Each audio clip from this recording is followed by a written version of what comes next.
gentlemen, welcome to Wrestling Art with Chris Things. Ray! Do the hammerlock! I do the hammerlock! Ray! Do the hammerlock, you turkey necks! Yeah, do the hammerlock! I do the hammerlock! Everybody's doing it. Hello, friends. Welcome to Wrestling Art with Chris Things. I am Chris Things, Brian, your pal, wrestling art dude, and guy who runs a podcast. I'm going to be joining you today for a very special episode of said podcast. This is the return of our Wrestling Club edition of the show here.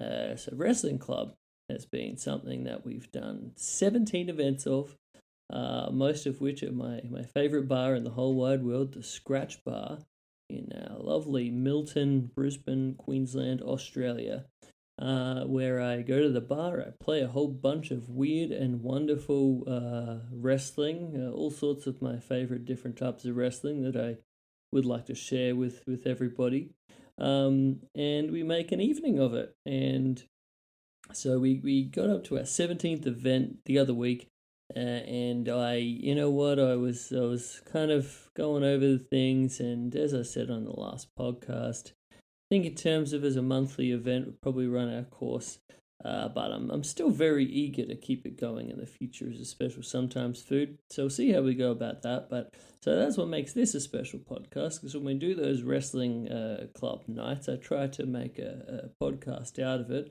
And I guess for the next little while, this might be the last one, but I wanted to try to do it as best we could. So we'll be having some audio from the night in question, some audio from the content that I played, or at least I guess the content that works best in audio form. And then we're going to be joined for a little playlist debrief with two good friends of the show, my dear pal Bradley, as well as Joe, one of our most loyal supporters of Wrestling Club since the very beginning. So yeah, I thought it very fitting to have two of my most loyal supporters of this whole thing on here to chop it up about our last event in a little while. So yeah, we'll be being joined by Bradley and Joe in a little bit. In the meantime, I thought I'd take a quick moment. I think we're probably going to go long in this episode, so I'll try to keep this brief. Little moment here to tell you what I've been had going on in my life, and the what's happening in the world of Chris Things intro monologue segment. As a wrestling artist, attempting to be a full-time wrestling artist, I have a lot of different things that I have boiling away. I have a lot of different in-person events that I do. I have some different commission things that I've been doing lately that have just been so fulfilling and lovely. If you would like to check out the Chris Things art, you can do so by going to Instagram. Search for Chris Things on there. Or the other place, christhings.com.au is the website where you can have a look at my stuff. You can peruse. You can click on that events page. That'll take you to all my different events that I have coming up. Or you can look at the product section. You can see all of the different matches of the week illustrations. You can see some of my different paintings. You can buy art prints. A lot of ones you can purchase where I actually send them out myself and include a little special goodie in there for you. Whatever you do, however you choose to support, I very much appreciate it. It still feels very nice and cool and fortunate to get to do this as a job. And after doing it for 2.5 years or whatever we're up to, maybe more. Time just slips away. Hey, I haven't lost sight of that, So everyone out there who has and continues to support the things, I really appreciate you guys. Thank you. And if even, if you just get a kick out of listening to this podcast, I think that is it's a lovely thing. So I have got a fair bit of stuff coming up this weekend, in fact. So this weekend I've got the Brisbane Illustration Fair, which is one of my biggest, events that I get to do, especially in the Brisbane area. Wonderful celebration of the incredible Brisbane arts and illustration scene. It's a 2-day event, all day Saturday, all day Sunday. I'm going to be heading down tomorrow to then set up on Friday. I have a few different things I have to pick up, art prints, bags, all these logistical kind of things that are very fun, all the planning that goes into these kind of deals. I have to charge up my little pay square, but that'll be. I'm still very looking forward to it, despite it being it's a big weekend. I'm very excited. I'm looking forward to meeting a bunch of different people. I'm looking forward to. I'll have some art prints that I have never had available before. At least a couple of them are brand new ones. I've stocked up on some other things, so hopefully it's all goes well. But after we get through that, big Saturday and Sunday at the Brisbane Illustration Fair. If anyone in Brisbane, by the way, wants to come along to that, it's a gold coin donation, I'm pretty sure, for entry, so very affordable. And you'll see some wonderful art. And if you do, please come on by and say hello. I would love to have a chat. I tell everyone all the time at these events, I'm there as much for the chats as I am to sell things. So please come on by, have a peruse. And then after we get through that, we've got our big Cult Lucha Mexican wrestling monster movie madness. We're up to our 4th event, guys. 4 of our wonderful movie Mexican wrestling Cult Lucha movie screenings that I do with Trash Videos, Andrew Leovold. Very enthused. This one we're going to be showing El Santo and Blue Demon versus Dracula and the Wolfman. I am very excited about this one. Please come on down. Netherworld, it's all going down from 7 p.m. this Sunday night.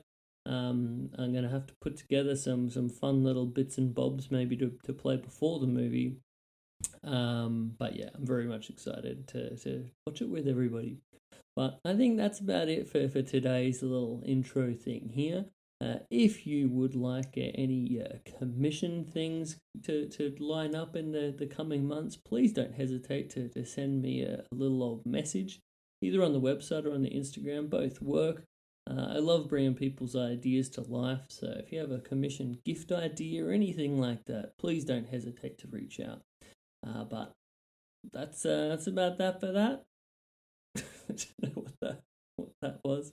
Anyway, let's get ready for some Wrestling Club at the Scratch. From my heart and from my hand, why don't people understand my intention?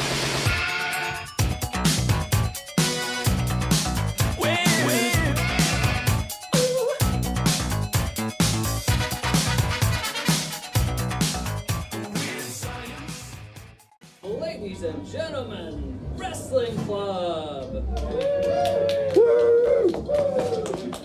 What a thunderous round of applause here. Super packed out, super no vacancy here. Love to see it.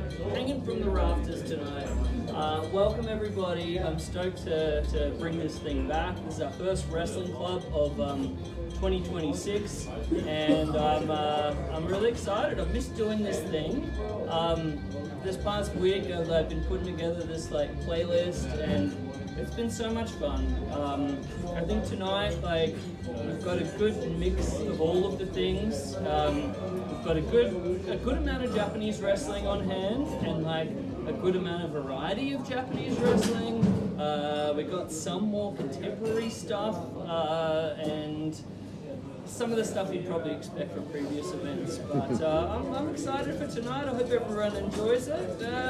Wrestling Club, everybody! Thousand chance, electricity will make weird science. Fantasy and microchips.3WA 世界シングルチャンピオン、このただ一つのベルトを目指してリングに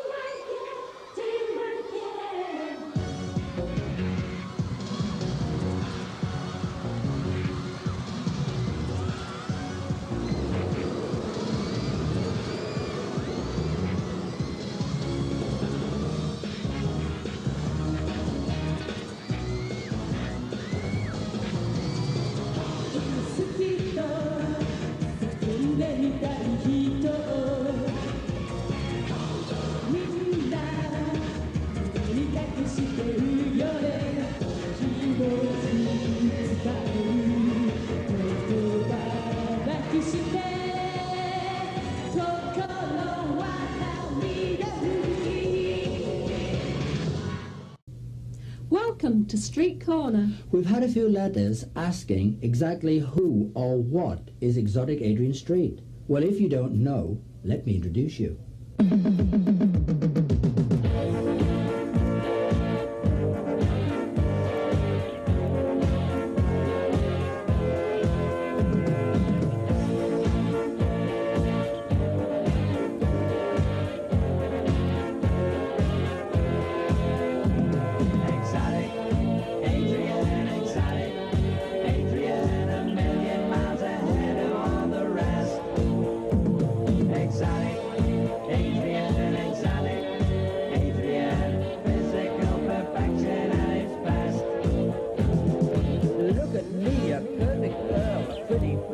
Golden curl, most gorgeous wrestler in the world.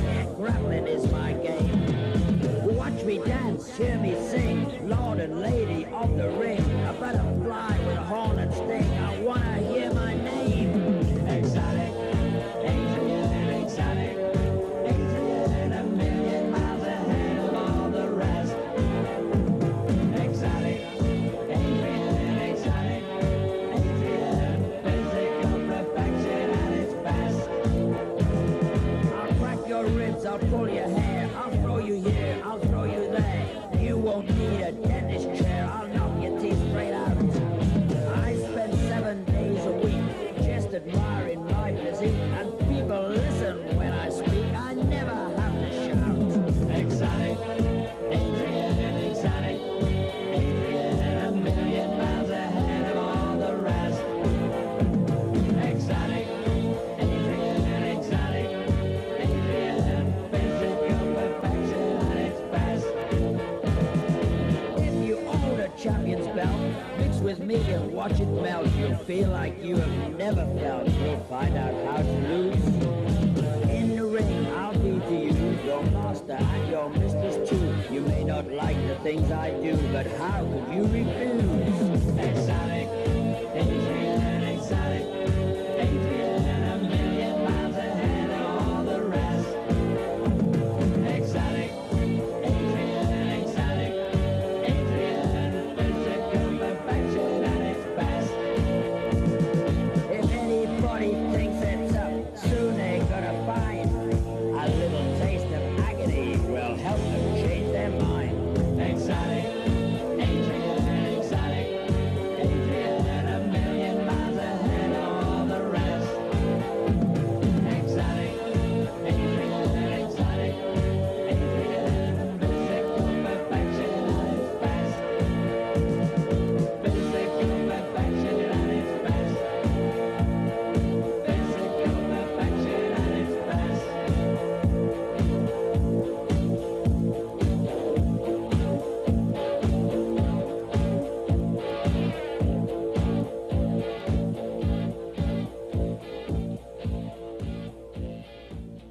Aren't I simply gorgeous?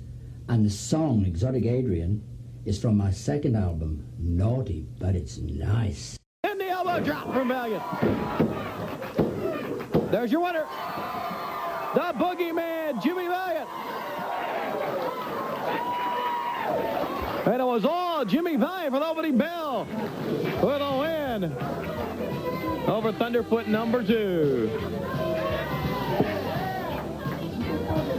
Let's watch him once again. The winner of the match, Jimmy Valiant. Two great things about Jimmy Valiant: sensational wins every week here on TV, and my chance to get to talk to the one and only Boogeyman, Jimmy Valiant. What are you listening to here? You hear what they saying, Tony? Yeah, they're sick people, Jimmy. They saying, give somebody some sugar. Now, I don't know. Who do you want me to give sugar to? Huh? Tony? Tony Schiavone. Don't be looking around there, brother. You looking for somebody else, huh? I was looking for You David. got any search or something, man? You know, we might do a little smooching, huh? All right. You know, Tony, the boogeyman's been up all night long. The boogeyman went to a boogie-woogie party last night. I heard the milkman at the door, tossing and turning, tossing and turning. Boom, boom, boom, boom, boom, boom, boom, boom. Hit a job. Yeah, baby, I feel good today, man. When I get done here, I'm going to Gainesville, Georgia. And when I get done with Gainesville, I'm going home and I'm going to hibernate. I'm going to sleep 3 or 4 days, you understand? Yeah. Then I'm going to get up and I'm going to do me about 400 or 500 push-ups. Yeah. I'm going to squat about 400 or 500 pounds. I don't want to brag or nothing, you understand? Because my mama didn't raise no braggers. But I can squat with 400 or 500 pounds. Maybe only 12, 13 times, you understand? Well, I'm going to get in good shape, the boogeyman is. And then I'm going to find me a partner, and I'm going for the Crockett's Cup, baby. The Crockett's Cup, yeah. Yeah, and I'm going to give my proceeds if I win with my partner. He can do anything he wants with his.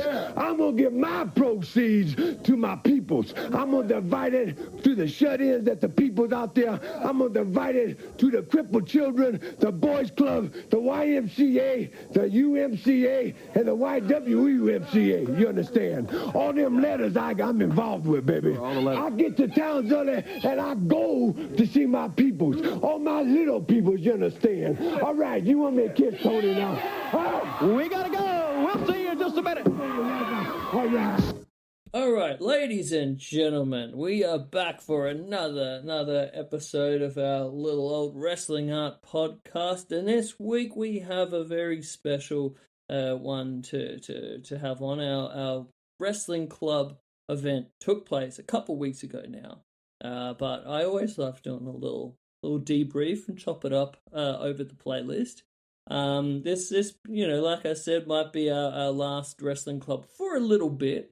But I thought it'd be perfect to have on 2 gentlemen for the first time, I believe, in the history of this podcast. Two guests at the same time. This is miraculous stuff here. To discuss the playlist, we have welcome back to the show, my dear pal Bradley, who was there on the evening.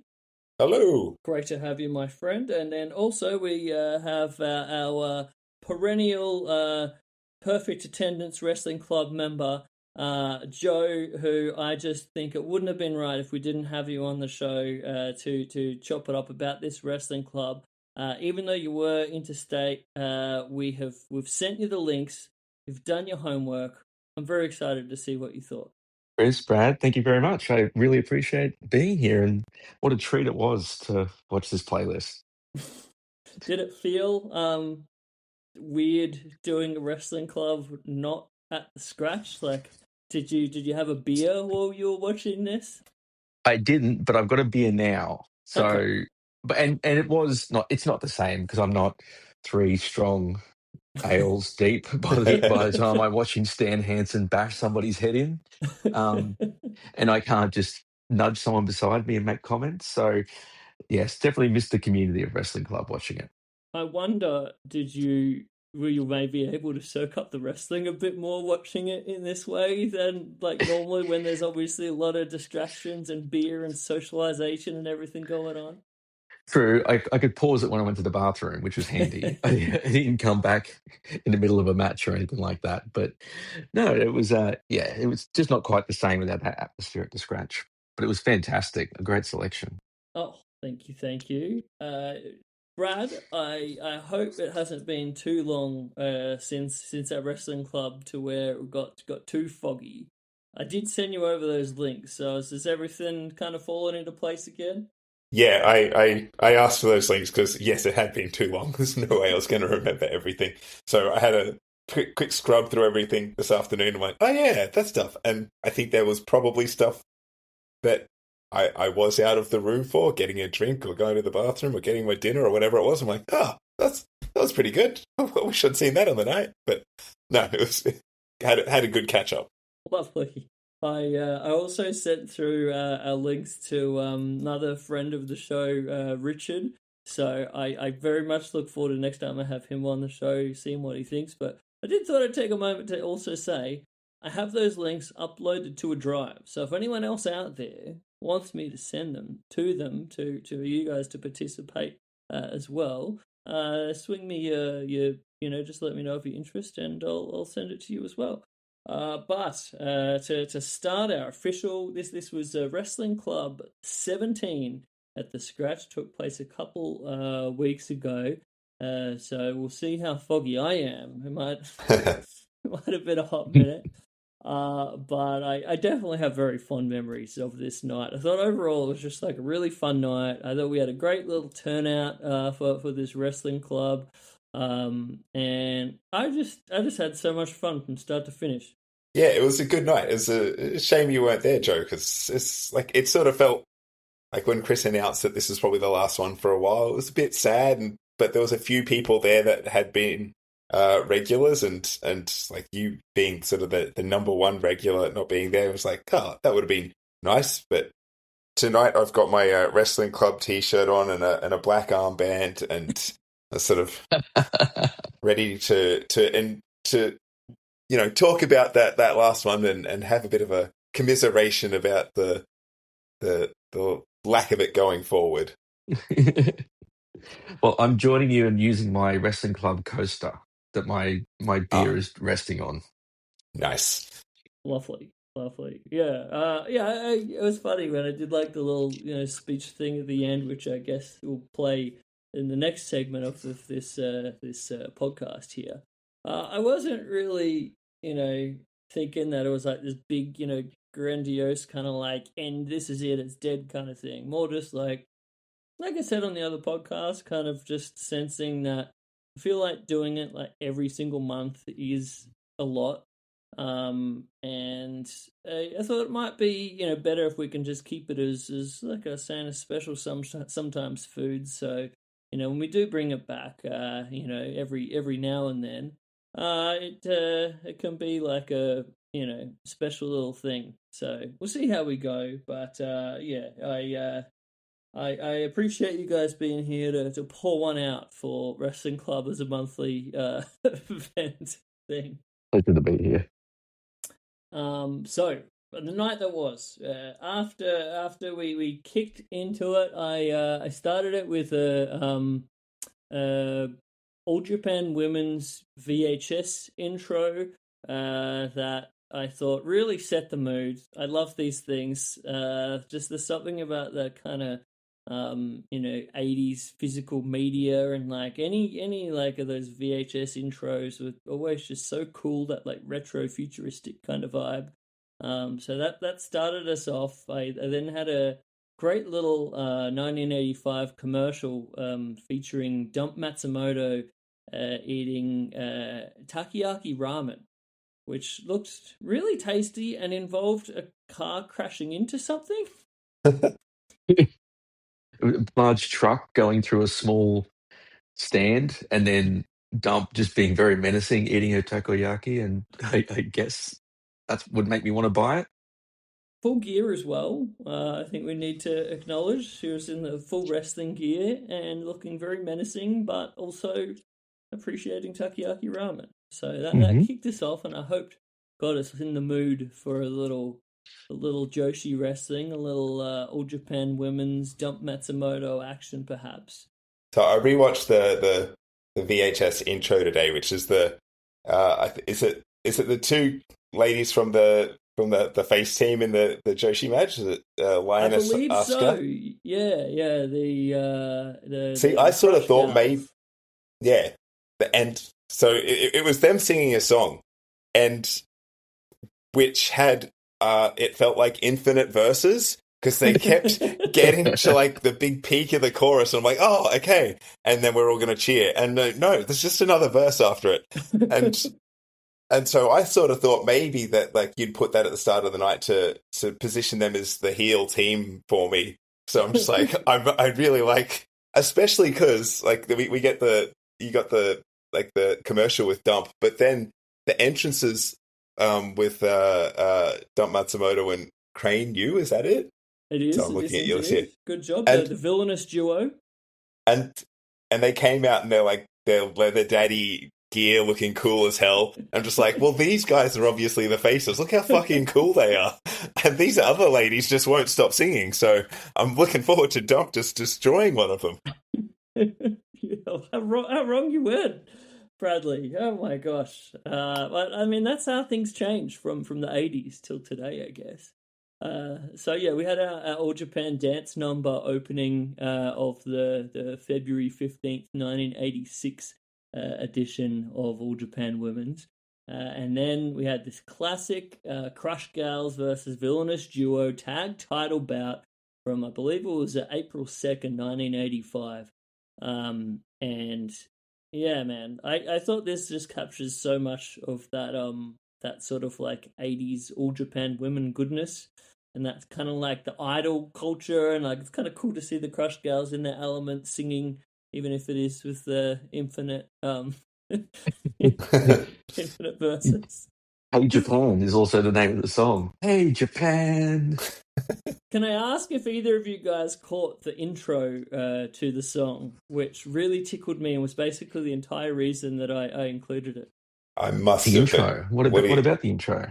So the intro for the song, you maybe have to really listen to it, but it's like got this fading up. I don't know whose voice it is, but someone going, "Teamwork, yeah, teamwork, yeah, teamwork, yeah, teamwork, yeah."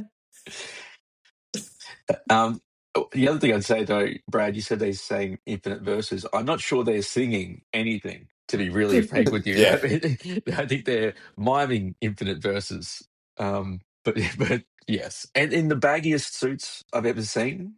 They're like zoot suits. They're like they're. I'm expecting them to be walking down the street, the Cherry Poppin' Daddies or something like that. But yeah. I was envisioning like the talking heads, like giant suit kind of Oh yeah. thing a little bit. Some great moves as well. Yeah, you wouldn't want to be doing too much of that before the match, would you? It's like it's one or the other. It's like I can dance or I can wrestle. I can't dance then wrestle. I mean, you at least want a good break in between. So, like, open the show, do this dance number, then you get to go to the back and chill, but till you're the main event. You want a little cool down time between, I would say. Mm-hmm. But yeah, what did you guys think of the match? I bloody loved this one. I thought it was great action. I thought it really captured the great energy of. I think Dump Matsumoto was the real hero of this thing, even though she was the bad girl. But I mean, there was a lot to love. Yeah, I really enjoyed it. Like on the night when it was the first match up, I'm just like, man, this is pretty good chance it's going to be my match of the night. Like, because I was primed to just be like, yeah, fucking wreck 'em Dump, and then she did. Like one of the first things in the match is I'm Dump and Crane look quite similar, so I'm not sure which one was doing it, but had like one of the Crush Girls up in a goozle, like a double-handed goozle, and the other one's just come along with this like Polish hammer to knock him out of the sky. And I'm like, it's not even like this crazy impressive move. I'm just like, that's just fucking cool. And there was just a bunch of stuff like that in the match. I'm just like, it's not like this like weird move or something that crazy, but I'm just like, just the way they would shut him down and crush him. I'm just like, it's really cool. I like this. Someone needs to steal that. That sounds like an absolutely tremendous tag team move. Yeah. Just basics done well, man. So much in like Joshi, I just feel like if I was a wrestler now, I'd just go back and watch it and be like, right, I'm stealing this entire match, and then I'm just going to put it on, and everyone's going to be like, this guy's a genius. How did he ever think of that? Little did you know. But what about their entrance where they break the microphone because they're just going off and they're flailing around with the kendo stick, and the guy's I don't know whether he's the ring announcer or the actual like in ring like in venue announcer, but clearly breaks the microphone, and then they start grabbing the flowers off the girls and just like throwing them into the crowd. Like, get that flowers out of here! I've got some ass kicking to do. What a scene! Yeah. Also, that period of like Joshi before clearly before ring attire has been made for women because everyone's just wearing a bathing suit the entire time. Yeah. Yeah, you get that vibe. I did like the matching stripes though on Crane Yu and Dump Matsumoto. I thought that was some pretty cool gear. Slightly contrasting from their entrance, like, you know, leather daddies look as Brad was saying, but like still pretty badass.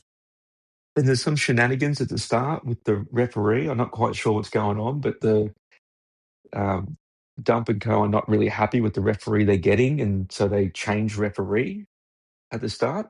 Yeah, because there was like a pop when they got the other referee, right? And then Dump and Crane were not very happy about it. I do remember this.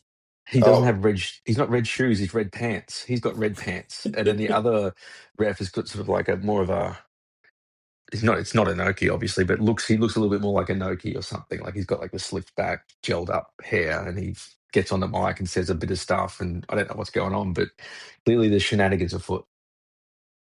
Was it perhaps like the Lucha thing where it's like, you know what, we know there's going to be some shenanigans going on here, so we're going to have an extra referee like doing the enforcing. So we have sort of like two referees. But at the same time, I don't know what happened, but like my biggest takeaway watching so much of this match was just like, this referee is being very lenient with a lot of rule breaking. Mm-hmm. He just felt like he was in over his head so much of the time. Just like all the seconds would start coming in and attacking everyone, and everyone's got weapons, and he's just sort of waving his hands about. It's like, you got no control here, my guy. Just shows like, you though. Mystery masked people as well as part of the entourage. So great. Yeah. But like a match with a lot of quote unquote interference, but it doesn't like detract from the match at all. Do you know what I mean? Like you don't feel like, oh god, like more. Like, really, if anything, it just adds to it. It adds to the chaos for sure. Mm-hmm. It's such an interesting thing because, like, you know, we're in a time where it's like so many people are complaining about like House of Torture and like all this like overdone like interference and everything. When it's like this is kind of clearly what they're going for with it. So I don't know. Maybe we just look at current wrestling with different eyes. I guess I'm not sure. I think that because because there's another. I think this match. It's 2 out of 3 falls, and the third fall doesn't end. It's like the match gets thrown out. And then there's another match we've got later on that the match gets thrown out. I'm just like, in the context of wrestling club, it's like, I don't mind that at all. It feels like this really fun, chaotic way to end a thing. And just like, I got no vested interest in whether this like has a legitimate finish. But like, as you're saying, like with House of Torture, like watching current stuff, maybe I care more about the winners and losers because like it's going to impact stuff going forward. Whereas when you're watching older matches, if that happens, I'm like, that's cool. It just was a really fun way to end a match. I don't need to worry about what that means going forward. Yeah. I wonder if it's also like because the thing at the time, I guess, was like a lot of your 80s and 70s wrestling, like. So much like All Japan from that era that you watch and you're like, if we actually get a clean finish in a match that's involving like Stan Hansen and Terry Funk or the Sheik or Tiger Jeet Singh or something like that's a small miracle that there actually is a clean finish. Like you just kind of like would accept that it would just end up in this chaotic mess, and that would be sort of part of the magic, I guess. I don't know. The thing I was going to point out about the match that I wish they'd show particularly the women's division in WWE, is just the way they run the ropes and do Irish whips. I know it's like a weird thing to get excited about in a match, but they really throw their opponent into the ropes and they really run into the ropes with great force. Some of those WWE matches, like not all of them, but some of the women in those, like they barely touch the ropes. I don't know whether it's just painful, they don't want to do it, whether they're not too.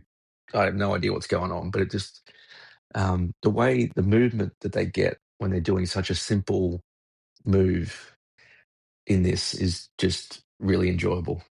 I've noticed that exact same thing, and I don't know whether it was another match of this lot or like some other like retro stuff I was watching.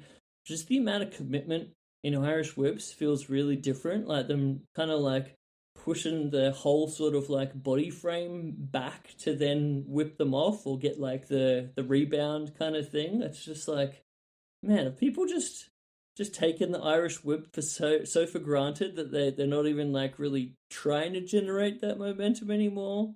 But this was very satisfying. You're right. Yeah, I just thought it was. It's something I noticed because it's something that drives me wild, like in a bad way, in WWE currently. Is just, and even the way they'll throw the opponent in and sort of almost shove them at the back as they pass them to get them more force into the rope. But then again, like the pace overall of this match is just so good That's one from thing I beginning to wanted to end. put over, like the actual pacing of it, because it is like a 2 out of 3 falls match. It goes like a decent amount of time. What is it? I don't have the run times here, but I feel like it was like 20, 25 minutes, something along those lines, 22 to 25. And it's like it the way it was broken down into the 3 falls, like again, that can be a thing that can like, oh man, here's another fall. It can feel like it take a while. And some of the times I'm a bit, careful about putting those kind of longer matches earlier on in a wrestling club. But I thought this just like felt like it flew by. And I think that was, part of it was because of the pacing was just done really, really well. And I guess that like chaos kind of like really keeps things like, exciting. So you're not ever just like, oh man, this is going for a long time.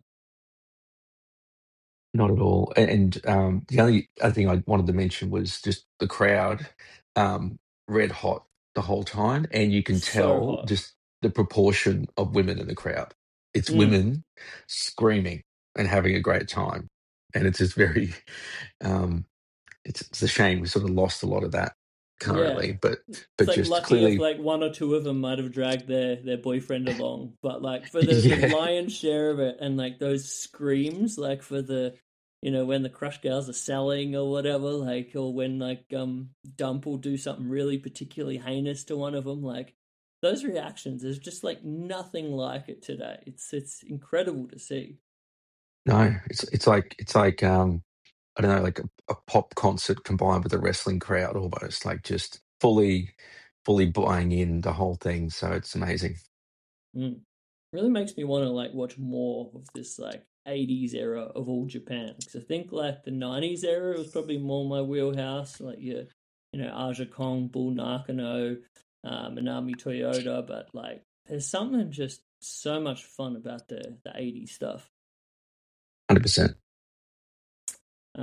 So we then move on to a connective thread through the evening, where we are introduced to exotic Adrian Street in a delightful song of exotic Adrian Street and the Pile Drivers, which is maybe my favorite band name of all time. Being introduced with Miss Linda.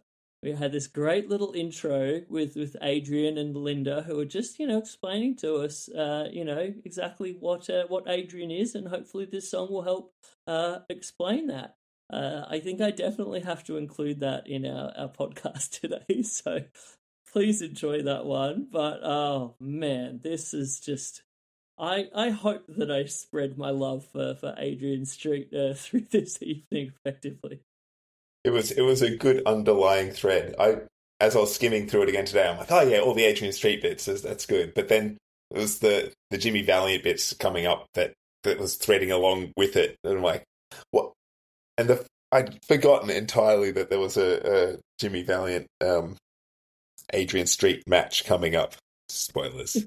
But and when you had the first Jimmy Valiant just wrestling some guy, I was like, why is this match on here? I don't really understand. It's not much of anything. But then yeah, when I realized what was happening and the Adrian Street Jimmy Valiant sort of two storylines going along and intersecting, I'm like, yeah, this is fun. Joe? I was going to say Adrian Street's is like one of the things I love about wrestling is just do it all, like do everything. He's got face paint on, which is a bit Ziggy Stardust. He's got peacock feathers, obviously playing with the whole gender and sexuality thing, but not has the hair and pigtails, the facial hair. It's just like, if in doubt, do it, do everything. But then the other thing that was interesting to me was like throughout that song, in the clip, and even in the match that comes up later, he's clearly a really good wrestler. Like the fundamentals when he's not preening and humping and everything, the bridging and all the stuff he does, he's clearly actually a really talented wrestler. But Brad, which song do you prefer, the Adrian Street song or Hey Japan? Which would you like on repeat? The Adrian Street song. That Hey Japan song was interminable. Fair. I don't think you need it on repeat. It just feels like it's on repeat already. So yeah. So good. But yeah, I think you're so right, Joe. That's like so much of what I love about Adrian Street. The fact that he does like this camp gimmick so bloody well and so over the top, and just committing to it in every way. You know, from the physical appearance side of just like you said, let's do bloody every bit of this. Let's ham this up as humanly possible. But then he's actually a real badass wrestler from like, you know, the UK like Wigan kind of like background, who could really fuck anyone up that he wanted to. And yeah, it's just a magical combination. You can tell the way he moves that he's like a legit graps, like almost like shoot graps. Yeah. Like you can just tell about him when he moves, the way he does stuff, which is And really if cool. only we got an Adrian Street run in UWFI in the early 90s. I think it could have worked. Too bad that it didn't.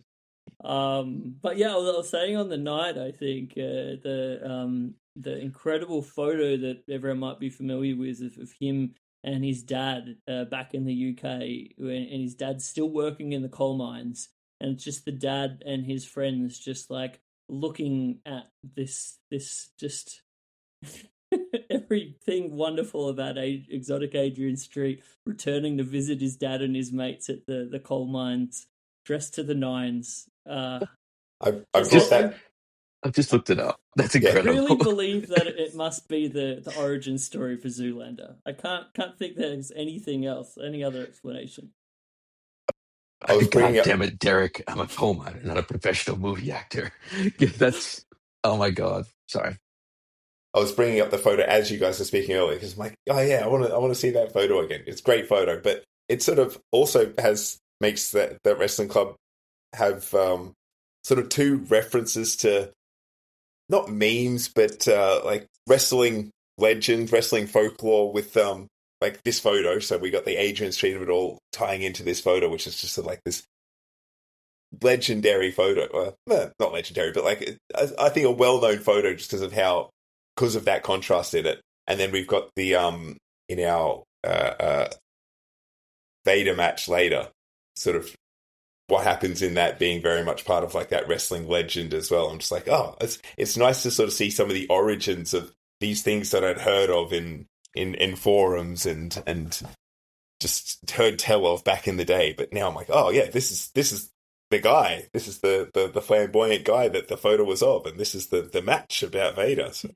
Love that, and you know, slightly possibly contrasting those two things as well, just a little bit. I don't want to go on a tangent too much, but last night my partner Georgia asked me about what are the worst gimmicks in wrestling, what have that has ever been like.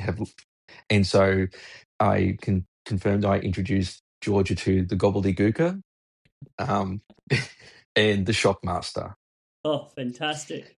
And the Shockmaster, you can find a clip on Instagram where you can hear like Flair say, "Oh no," and you can hear someone from Harlem here say, "Who's this motherfucker?"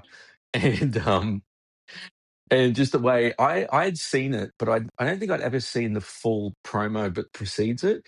And Sting and Sid and all that, and Sting builds it up like, and he will shock the world, for he is the Shockmaster.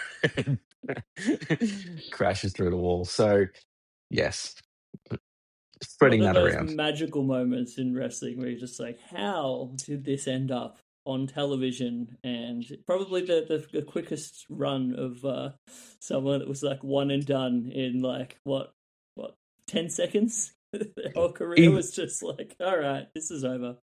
But even if it worked, his thing was just a stormtrooper helmet spray painted silver. So as if Star Wars weren't going to sue them in about 5 seconds anyway. Anyway, Well, Sting was convinced.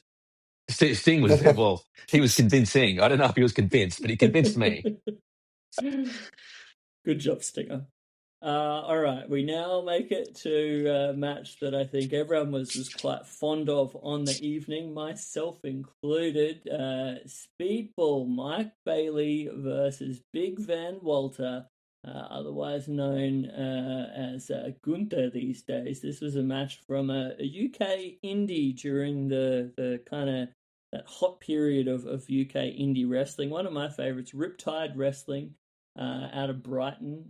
This one took place on July 6th, 2018 for Riptide's Riptide International Waters event at the Brighthelm Centre in Brighton, East Sussex, UK. And man, there's so many things to love about this match, but I think what I enjoyed the most was just getting to watch it with everybody in the bar and it just commanding like the entire bar's attention. Like it just made me so happy.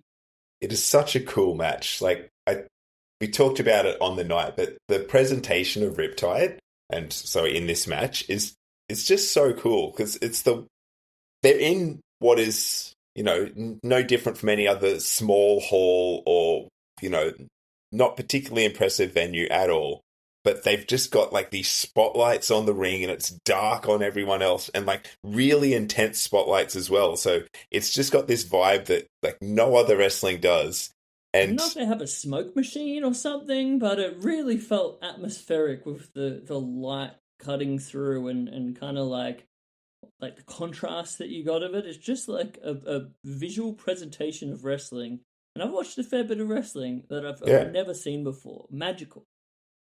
Yeah, so it looked amazing, and it's the sound on it. I commented as well on the night. It's just because this is a very strike-heavy match. Speedball with his kicks and Walter with his chops, and the sound on every one of those just sounds so sharp and hard, and like they're probably kicking and chopping as hard or as any other time they wrestle, right? So it's not like this match is like this amazing where they've just gone that extra level. Like they probably went pretty hard, but it's that those guys always work at a pretty high level. But just the way they were, whatever the arena or the ring or whatever was mic'd up, it sounded so good. Oh yeah, and the fans, like that was the other thing. Like the audio side of it, we're saying as well, like no commentary, so you just get to focus on the sound of the match, the sound of these strikes. But also just like the most rabid fans. It really reminded me of that like kind of like WXW Germany kind of like crowd reaction where they're like real close up to the ring and they're just losing their bananas for this thing. And I'm just like, man, that's just like the coolest environment to enjoy like two of like the best wrestlers from all around. Was there even seats in that venue? I don't remember. I think it was just standing room from what I recall. I don't know. Yeah, At least so this match, everyone was standing up. Yeah, and so like that adds to it as well. Like with the crowd there, it's like you can't not be into it. A, it's an awesome match, but B, like you can't just sit there on your hands. Like, you got to be standing up and into it. It's, just really cool presentation to go with a really cool match. Yeah, and I think that translated to having it, even watching it like on the big screen in a bar like that. It kind of like, something about it almost like translated, so it felt like you were almost there, part of it, because you're like watching it in like a similar group of people, and everyone around you is kind of like reacting as if we were, at the match as well. Like, it was just so much fun. And the cameras are also close to the ring too, so it really feels like you're right up in it, like you would be if you're in the crowd. There's no wide shots or hard cam because there's no space in that venue to do that. So great. What did you think, Joe? I mean, I agree with you. I was just going to say there were some seats in the match, but like only on one side, I think. Yeah, right. The rest is all because they fight into the seats at one sort of the front row at one point.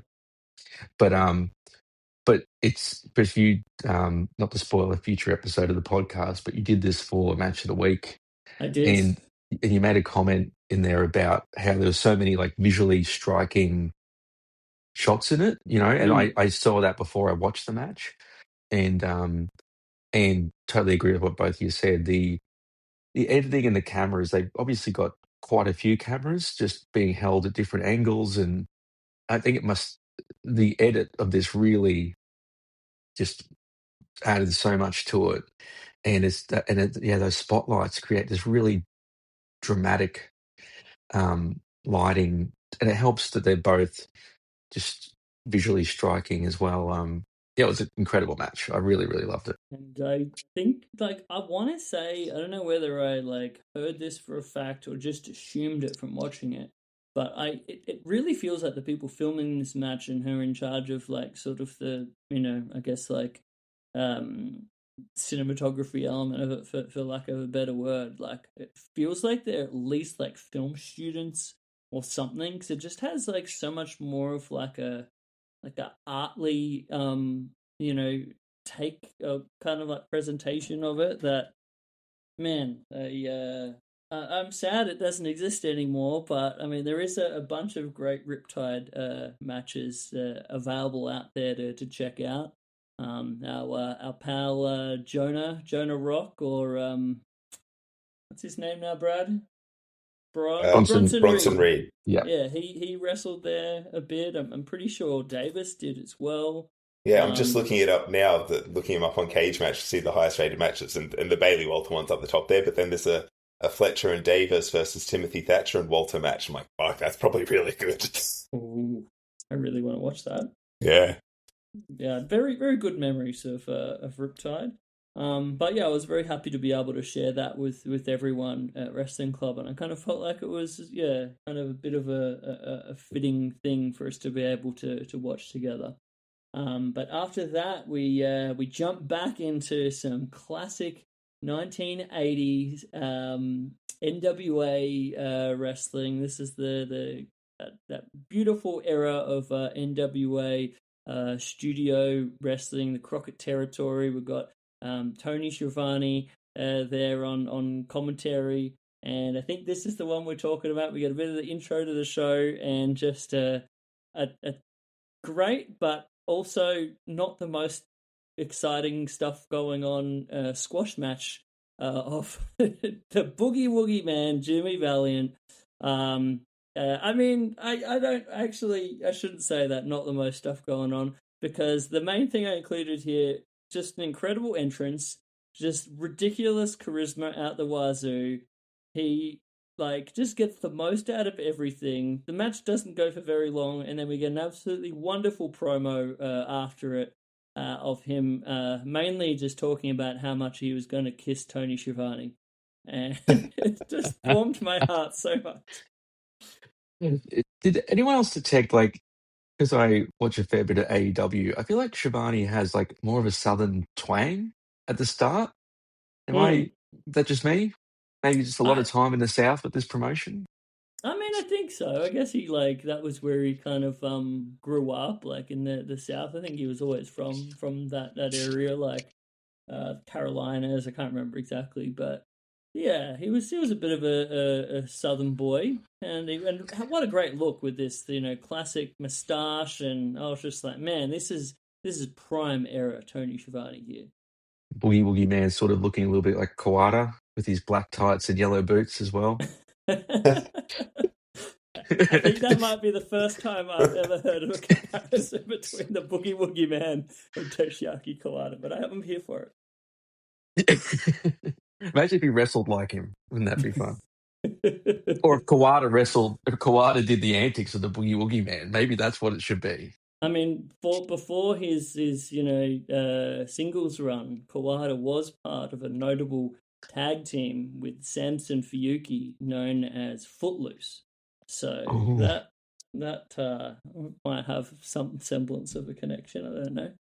Before the WWE network sort of disappeared and was on Foxtel here in Australia, I turned it on one Saturday morning and the Boogie Woogie Man, I think, was doing a promo and he was wearing like a leather Harley Davidson cap Mm. and doing a promo. And I just sent a picture to my partner and she just replied, "It's too early in the morning to receive pictures like this," which is a fair thing to say. You wake up bleary eyed and your boyfriend sent you an image and it's the Boogie Woogie Man. But anyway. So much love for Boogie Woogie. Like, I can't remember what it was like. Was it Faz or you, Brad, on the night? They were like, this is so much like Dusty Rhodes, like, but, in his own way, I guess. But definitely some similarities there with just this, like, ridiculous, over-the-top level of charisma that you just cannot look anywhere else when he's talking. Yeah, his promo was like, it won me over. After rewatching the match or skipping through the match, I'm just like, I don't get what are we doing? And then the promo at the end, before I even realized it was to set up like him and Adrian Street later, I was like, oh well, if I had to sit through that match to get this promo, then fair enough. Like, promo was awesome. He can squat 400 or 500 pounds 12 or 13 times. I'm glad he gave us the reps on that because it was like, I was wondering that. How many is going to be? 12 or 13 times, mind you.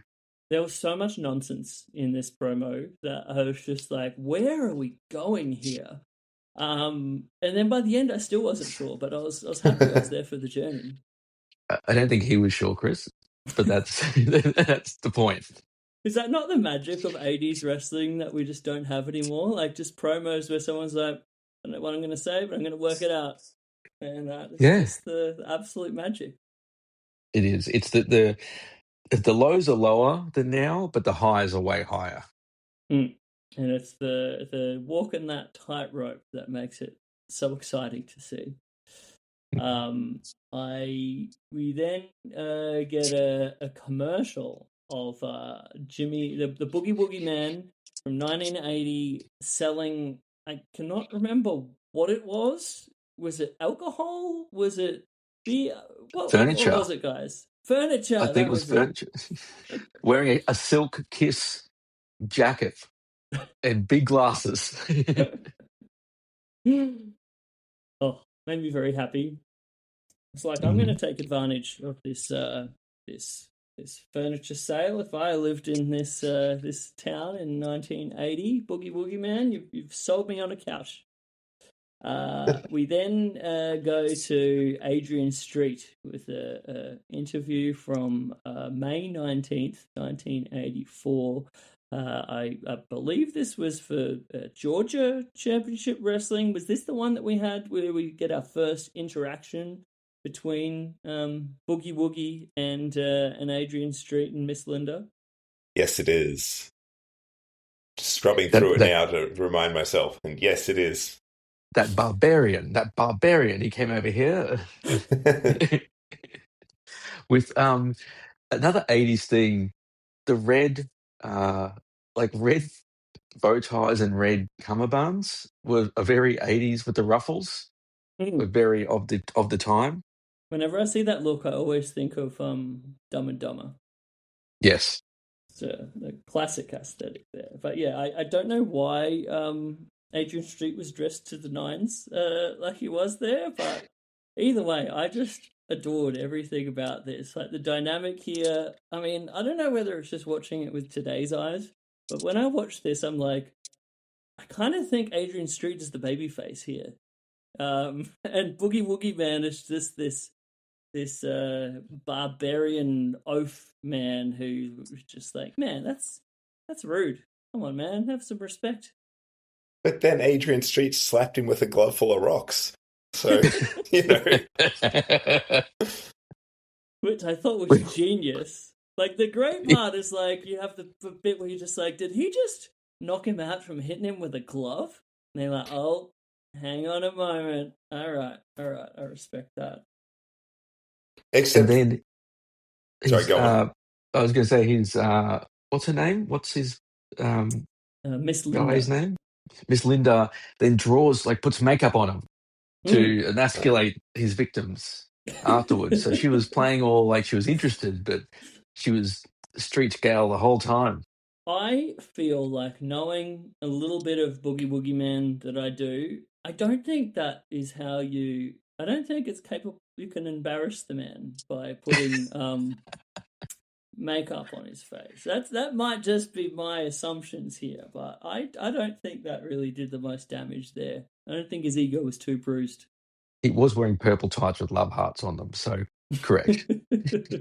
We then go to something completely different. WCW Saturday Night from September 5, 1998. And a fun little DDP versus NWO era Kurt Hennig match. Which, in some ways, not the most notable thing, but for me at least, it just brought back a lot of fun nostalgia between two of my favorite wrestlers of the 90s. And we get a bloody awesome diamond cutter. What did you guys think of this? Crowds in the 90s were so hot.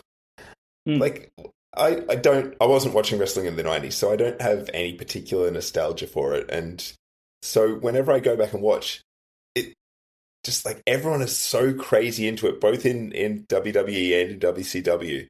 And it just makes everything feel just really important and really cool, and like it's the best thing happening. And even when it's sort of average, it's like, but everyone is so into it. So like they're doing the right thing. And so like just on that level, I'm like, it's working. Whatever they're doing is working. Really elevates it, doesn't it? DDP was just like the coolest dude of that time. Like, it's hard to even kind of like describe his appeal, but like when he did like the babyface turn, and then it was sort of like DDP was like the one cool bit of WCW that was fighting the NWO, and like his feud with Macho, like DDP, to try to explain his coolness, I don't even think I can actually do it. I mean, everyone loved the diamond cutter, of course, as well.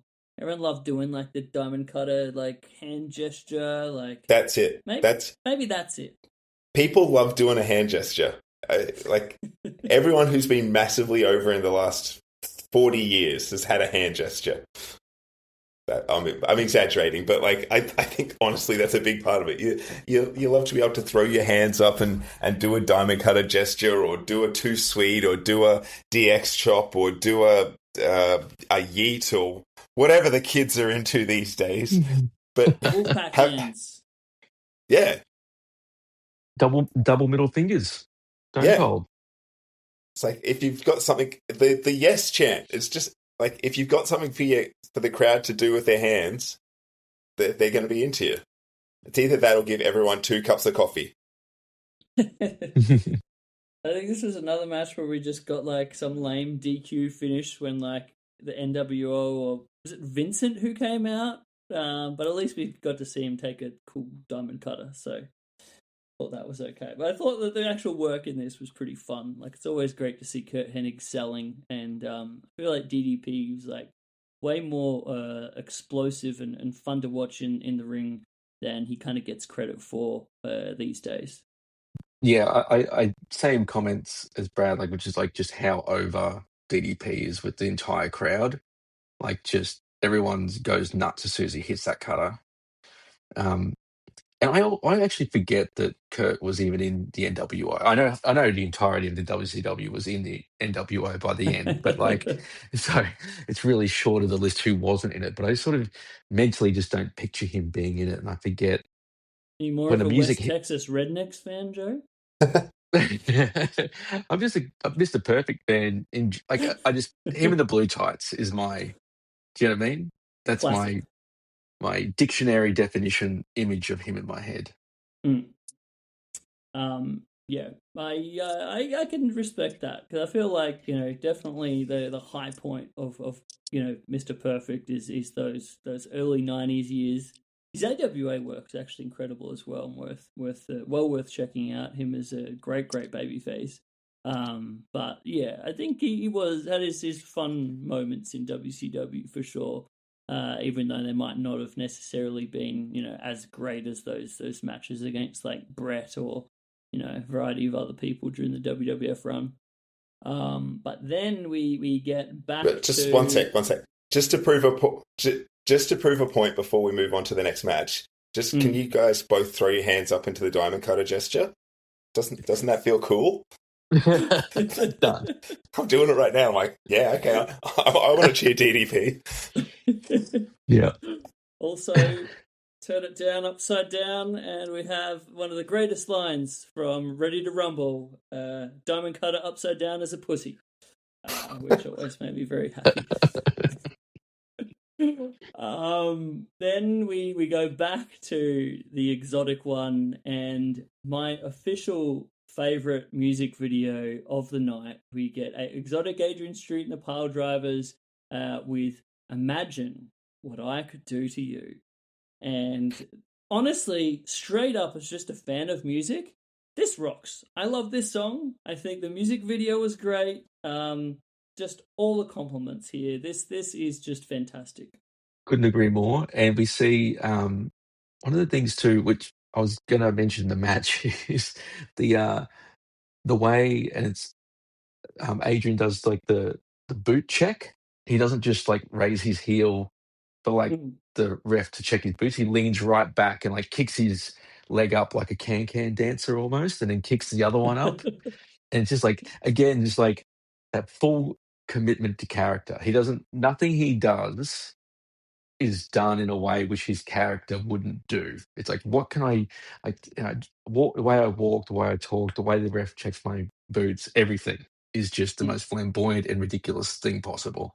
It is incredible, and he does it with like such a comedic wit about it. Like there's something, I don't know. I think I might have been saying it on the night, but like it's so easy to do this character and it to just be kind of like a anti-gay stereotype, right? Like probably more similar to what's his name? Kind of the way adorable Adrian Adonis played it.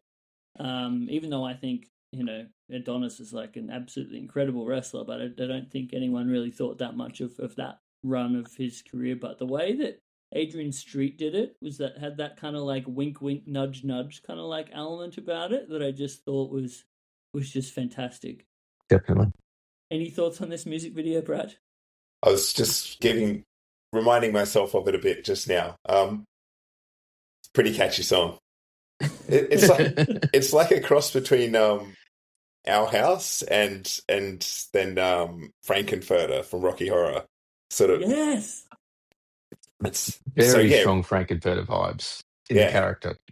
It sticks with you as well. I remember the day when I was like, putting this playlist together or like getting the last things for the evening of wrestling club, and I just had that like that main like bass line of this song just like in my head like all day. It is a catchy song. I don't know whether there's something that it's just like totally ripping off, but I just think this is the best. If anyone has access to the record that Adrian was talking about earlier, I think I need the record of this.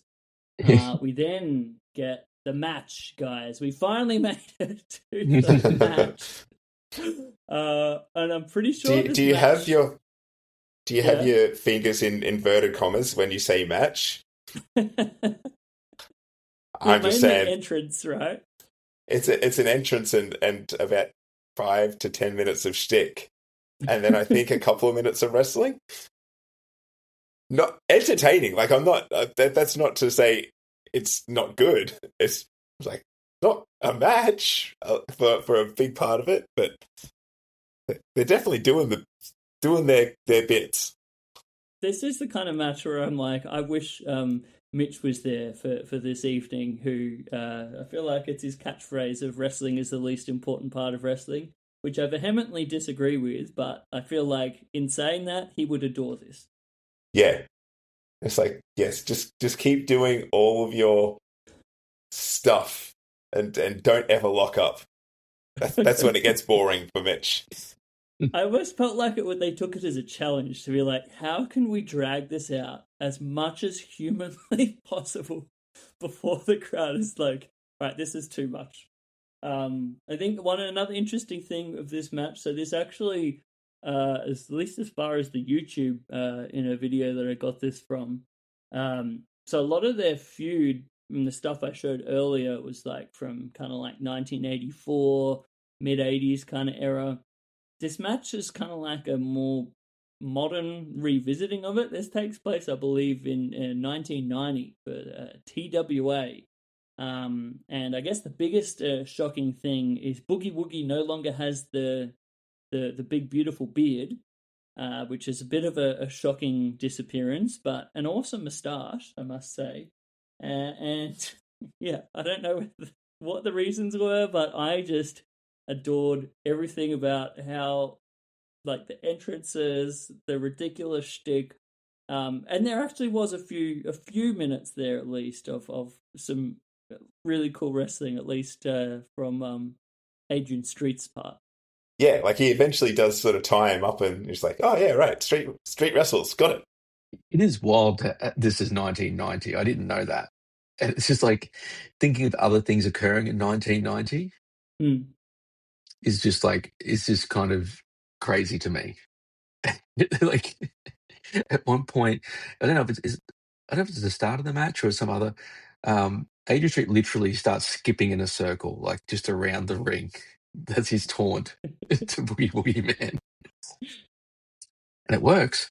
It really does. And the other thing he does is that, and I noticed in that video we talked about earlier, is sort of like he'll be close to the ring ropes and he'll sort of make as if he's about to like charge at you to lock up, but then pull himself back with the ring rope and sort of like slide his leg along and like sort of almost seductively, as if he's like checking out his pantyhose or something like that. Again, like a great little shtick to have. Oh, and we must mention the bit with the referee of Adrian just like flirting with the referee and trying to kiss the referee for so much of it, and then Boogie Woogie just being like, you know what, I'm going to kiss this referee. It's just what a beautiful moment. And it gets a pop as well. So great. Or even like he's sort of making sexual gestures towards Boogie Woogie and like humping at him, but Boogie Woogie just decides like, I can do that too, and just starts like thrusting at him as well. It's like a thrust off. So ridiculous. But yeah, I enjoyed it a lot, and I was like, man, I hope this is one of those things that I hope translates to other people watching this at Wrestling Club. I was a little bit nervous, like, to be honest, with some of this stuff. I was actually talking to Richard recently, where I was like, man, I'm gonna play like a bunch of Adrian Street, but I was like a little bit nervous that people would think that I'm playing this stuff that kind of like makes fun of kind of like gay culture in like not a good way kind of thing. And it's like there is that kind of element of it in like the 80s where it's like, it's definitely being played for laughs, and you're like, what's that line, of like what's funny versus what's like, oh dude, that actually is maybe not the vibe. But I think everyone kind of like enjoyed the fun of it. What did you think? Yeah, I think it's too obviously fun to take it negatively, I think. Yeah. Especially in the context of Wrestling Club where there's so many other ridiculous and wild things happening, including what's coming up next. that it's like you can't look at that and go like, oh well, clearly this is all just a big hate crime. It's interesting too, right? Like, is so that history of playing with gender for heels is like, Gorgeous George and Ric Flair and um, who was the original Nature Boy? Buddy Rogers. Buddy, yeah. Yeah, Buddy Yeah. Rogers. Yeah, and like all of that, like it's so baked into a lot of wrestling, and then of course, like if you're too good at it, it gets over in a major way. So that you start off, everyone's like boo, and then you're like, that's amazing. I want a feathered robe as well. Where's mine? Yeah. So yeah, well, it's good that it was received well though. Yeah. I think like I look at a gimmick like Exotic Adrian Street, and I feel like he was like such a forerunner to, the way that the Exotico gimmick is kind of like played in Mexico. Like even to this day, like watching like Pimpinela or any of like the great Exoticos, and it went from kind of like it used to be like more of a heel gimmick where people would like boo and that, and then it sort of like became like a pop to see the Exotico finally kiss like the other male wrestler, and I feel like Adrian Street and like the way he played this was like that is a very similar vibe to like some of the greatest Exoticos that I've seen, so I'm ahead of his time. Did you know that Linda was his wife? Yeah. I thought that was fascinating, and they were together like for their entire lives, right? Yeah, until he died, by the looks of it. Yeah, Which is only a few years ago. A good old life. It was only recent, like a little while back, wasn't it? Yeah, 2023. Yeah, man. Everyone go and do some homework and watch yourself some Adrian Street matches. But yes, now we get to a part of the evening that I was very, very excited for. At least in the back of my mind, I was thinking, is anyone like, man, I haven't seen a Terry Funk match yet. Are we not gonna have a Terry here? But no, this WCW Thunder from May 31st of the year 2000. An era of WCW that oftentimes is maligned as not being incredible. We have a just amazing WCW hardcore title match between two of my very favorite wrestlers, Chris Candido and the Dirty Funker himself, Terry Funk. And this is ridiculous and amazing in all of the ways, and I was so happy with how much it seemed like everyone in the bar enjoyed this one. Again, it's a thing where it's the context of you showing it as well. It's like when they start their match in the ring, I'm just like, oh, it's a Terry Funk thing, so obviously it's on Wrestling Club. But then as it continues and they leave the arena in a pickup truck and drive down the road as the match continues, I'm just like, oh, something's going to happen here. Like, this is... Chris has chosen this match for a reason. And so they drive... The commentators seem as confused as I was. I was like, where are they going? Dude, that's what makes it. The part where it's, like, clearly, like, Bobby and, like, Tony and everyone, like, no one has been given, like, the heads up of what's going to happen. And there's even a bit where they're just like, all right, we didn't expect we were going to be on the camera right now, but I guess we are. It just increased my enjoyment so much. Yeah, so they get down the road to what we find out is the stables, and then they're brawling in front of the stables. Or is it Bobby the Brain Heenan says, like, that might be the airport. This is Idaho, or something like that. Which I'm like, yeah, baby. That's why you're Bobby the Brain Heenan. And of course, like, I mean, we're going to jump to the highlight straight away, but there's even a bit of, apart from the fact that, they're like, I don't know why we're on TV, but I guess we are. And then they're like, we don't know where they're going. Oh, there's the truck. And then they go, there's a WCW table there. why wouldn't there be a WCW table in front of a stable? And you're like, and like, it's clearly a wrestling table, right? But it's not branded. It's not like a WWE Slim Jim table. It could just be a table. You didn't have to like draw attention to it. And then, of course, I'm sitting there going, "Am I going to see a man get kicked by a horse?" And I'm like, no, I'm going to see two men get kicked by a horse. Which is like, I feel like I need to. If I was in a band, I would now write a song called Two Men, One Horse. But it wouldn't be about a reference to something else on the internet. It would be a reference to this match. Oh, It was man. just like they brawl in behind this horse, and you're just like, the horse is clearly freaking out. You can only see its back legs, but you can see it's jittering and like moving back and forth. It's like, I was like, I know Terry Funk lived after this, so he doesn't get kicked in the head, but someone's getting kicked by that horse. I think he does get kicked in the head. I think comes out bleeding afterwards. I thought it was in his arm, but it like either way, like being kicked by a horse is not a fun time. But just the tension of it building up, because like they're just staying in there, and like we can all see the horse is upset, and they just keep brawling right behind it. The fact that it's like after a pile driver as well. My gosh.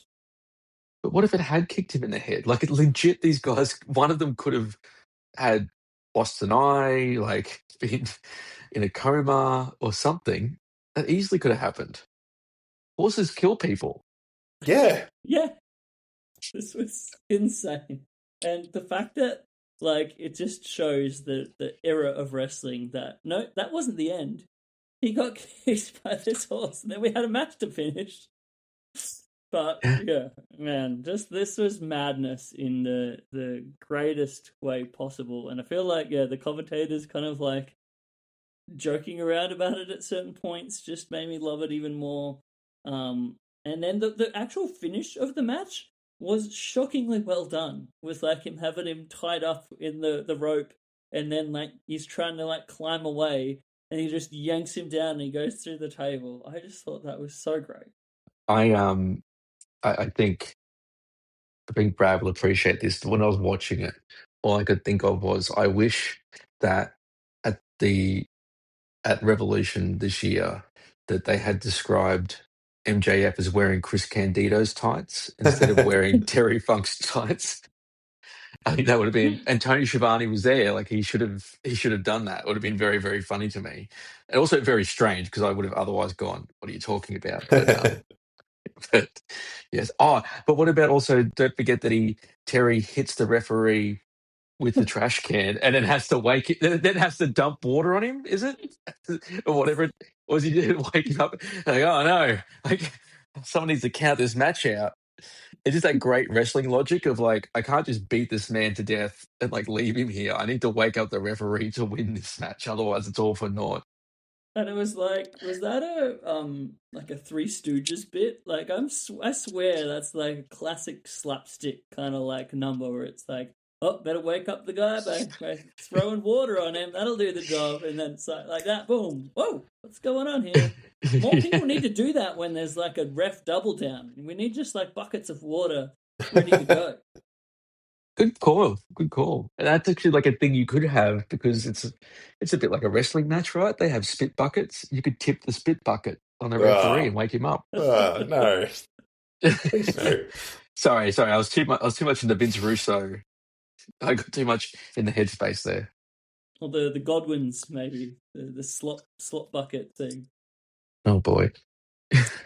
So after that, we go to somewhere completely different. I was really hoping for a bit of contrast here, from just the greatest bit of brevity to 1990, February 10th. We're in the Tokyo Dome. It is an IWGP Heavyweight Championship match with Big Van Vader representing New Japan, defending his belt against the All Japan Invader, Stan the Lariat Hansen, in a match that I feel like the legend of this thing is perhaps in some ways even greater than the match itself, but the match itself was still pretty darn badass. What did you guys think? yeah, this is the match I was talking about earlier, where the legend of it, like I'd heard of, like in forums back in the day, long before it was easy to see it, and I had not seen it before. But once it started, and I'm like, sort of clocked who was in the match, and sort of it came back to me who the legend was about. I'm like, Chris, is this the match where Vader's eye pops out? And you're like, well, I don't know. And so just watching it, going, oh shit, this is, and like it's Vader and Stan Hansen, so they're absolutely like going into each other, beating each other from the start, and you sort of I'm just watching it and waiting the whole time for, when's it going to happen? And I watched it again today, and I'm like, I'm still not entirely sure, because I should probably provide context. I'm sort of talking around it. At some point in the match, Stan Hansen hits Vader so hard that his eye is dislodged from its socket, and so Vader has to rip the mask off, which is the first time that Vader's ever taken the mask off. Is that right? I believe so. Yeah, so he's had to rip the mask off to try and push the eye back in and wrestle the rest of the match with the mask off. And like, this is the legend that I'd heard back in the day, that this happened, and then after that, like any time, like if Vader took the mask off, that showed that he was serious, like it's some anime villain nonsense. Like that's how I'd heard the story back in the day, and like then getting to see the origin match of and what actually happened. I'm like, yeah, of course Stan hit him hard enough to knock his eye out, and then Vader hit Stan hard enough to, like, what else is going to happen with these two guys? I feel like the fact that you don't even really know specifically what blow it was that did it. Like, it was really just a barrage, and then you just like, he comes out with like just his eye, just like bloated lump out the side of his head. You're just like, oh my gosh, it's not that much of a surprise, but they sure as heck are snug in this one. And in another match where we don't get a clean finish, because I feel like, for a variety of reasons, there's no way this was ever going to have a clean finish. But just such chaos and just stiffness, and two guys that were just hitting each other real hard. And sometimes that's my favorite wrestling that there is. The thing that struck me about this match, actually, first of all, before I said that, I did like, Brad, that when you asked Chris, was this the one where his eye popped out, Chris said, I don't know. So well done, Chris, on your pun. But was there some great camera work, like some real great close-ups of their faces, like when they're selling? And I feel like the crowd there must have been a some kind of screen in the Tokyo Dome, because a couple of times when they show a close-up of Vader's eye and it's all, bulging, the crowd reacts. Gasp. Yeah. Yes, yeah. So like, and it's too much to be, because you if you were like front row, you could maybe see it, but if you're beyond that, you wouldn't really be able to see anything that's going on. So there must have been some screens around, because people are definitely reacting to the eye popping out of its socket.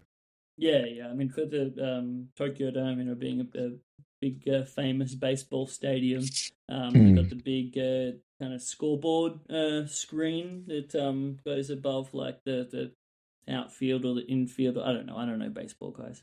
But one of it's a massive like jumbotron kind of screen. I mainly just remember that from the Muto retirement show. That was one of the big things that stood out. But yeah, I'm assuming that was the one. But yeah, what a cool moment! Really, you get the zoom in, and everyone just collectively is like, big time. And yeah, I love Stan's selling. I don't know sometimes whether he's just can't see them, and that's why he's squinting, or not, or he's selling. But great stuff of, Vader grabs his hair and he's grabbing hold of Vader, and I can't believe that he wrestles, because it happens. I mean, the thing we're not also saying is that it's not like towards the end of the match that he has the eyeball pop out. Like, it's, I want to say it's like 10 minutes in, if that. Maybe. No, yeah, you got yeah. 1:32. So I'm just scrubbing through it now. He takes his mask off like 3 or 4 minutes into the match. So like it Wow. happened before that. And like, like if you've ever gotten anything into your eye, like you can barely function. You know what I mean? You're like, hold on. Everyone stop everything. I just can't. I need to focus on getting this thing out of my eye. But his eyes popped out of its socket. And he's just like, yeah, okay, yeah. Rather than just being like, all right, hey, Stan, we've got to go home here. I'm in real trouble, baby. Like, just like tap me out or something. Count me out. Get me out of the ring. Just the balls on this man to keep going is just Oh, insane. and the other thing was the crowd like loves Stan Hansen, like loves him, and they're always so excited. Feels like they might know that a count out is coming almost because every time one of them gets the other one back in the ring when they've been outside of the ring, The um, pop. there is, yeah. And I wondered whether that was it, whether like they're a bit smart to the fact that there's probably not a great chance that the title's changing here. So And that's accurate for sure, because like this is coming like after that period of the '80s, like we're saying, where it's like so many count out finishes, and then especially because this one's like a big interpromotional match for the IWGP Championship. Like I think a lot of people are just like, how would this work? Like Stan Hansen can't win, like, and then if Vader just beats Stan clean, that's going to make all Japan look bad. So he can't win either. So you have that sort of like politically correct finish that is the count out. So I assume everyone was sort of like, a bit in the know that was probably what was going to happen. But it didn't make it any less awesome. There's so many moments of this with just this like sort of organic, messy, like just feels like the most.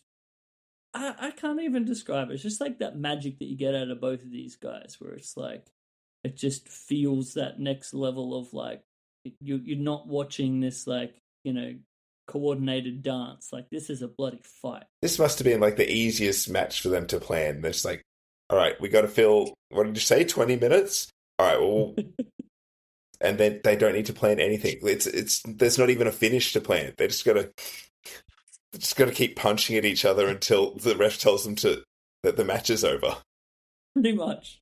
And I don't know whether there was an element of it where some stuff just like kind of they had some stuff planned and then shit went a bit sideways, so you just roll with it. But whatever it was, another element I think I might have been mentioning on the night that was fascinating about this one was that like early in Vader's career, like back when he was still like the baby bull in AWA, one of his like first matches, it was quite early on, is against Stan Hansen. And Stan just like beats the shit out of Vader in this one, out of like a young Vader who's like probably only like a year or two into the business or whatever, if that. And like you're speaking about like origin stories, Brad. I feel like that is what created the monster that would be Vader. Like he just remembered that from that point on. He's just like, I'm never gonna let anyone bully me around like that. I'm gonna be the bully. And then, like, he finally gets to wrestle the dude, again in Japan on like the highest platform possible. So in the back of his head, I guess he's like, dude, I'm not letting this guy eat me up. So it's probably like a good part of the reason why this ended up being the just explosive, ridiculously stiff fight that it was. Yeah. when I watched the Vader Dark Side of the Ring with Georgia, Stan's on that. And at one point he came on the screen. She's like, "Oh, he looks like a nice, like old man or something." And I was like, "Yeah, he popped Vader's eyeball out of his skull." And then they showed it later. And she's like, "Oh my god!" Like covered her eyes. I think, yeah, there's nice old Texan man now. He's still got the mustache, and he's sort of like always like wearing a collared shirt and everything you see him in. I'm like, yeah, no, he just beat the tar out of everyone he encountered. So that's him. Still love him.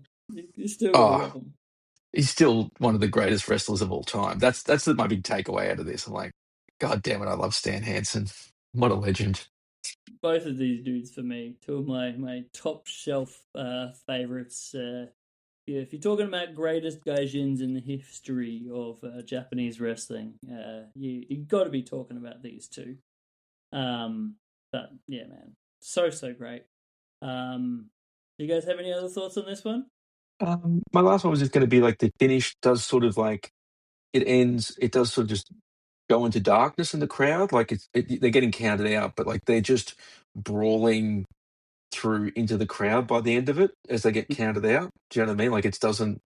And then they both come back into the ring to get a bit of a Stan throws up his horns and says youth, and Beta just comes out and screams, and both of them are like the crowd's like, yeah, that was sick. Thanks. Now they get to go back to their respective promotions, and they are both maybe even more badasses than they were previously. Yeah, truly. Excellent.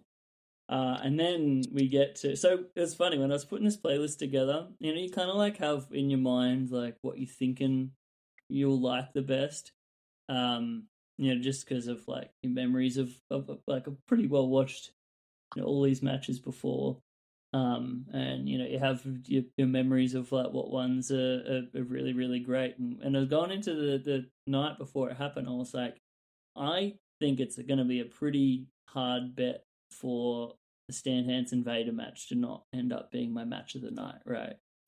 And then, sometimes you're surprised. But so we then had our official main event of the evening. I kind of thought of it as like one of those double main events, kind of deal.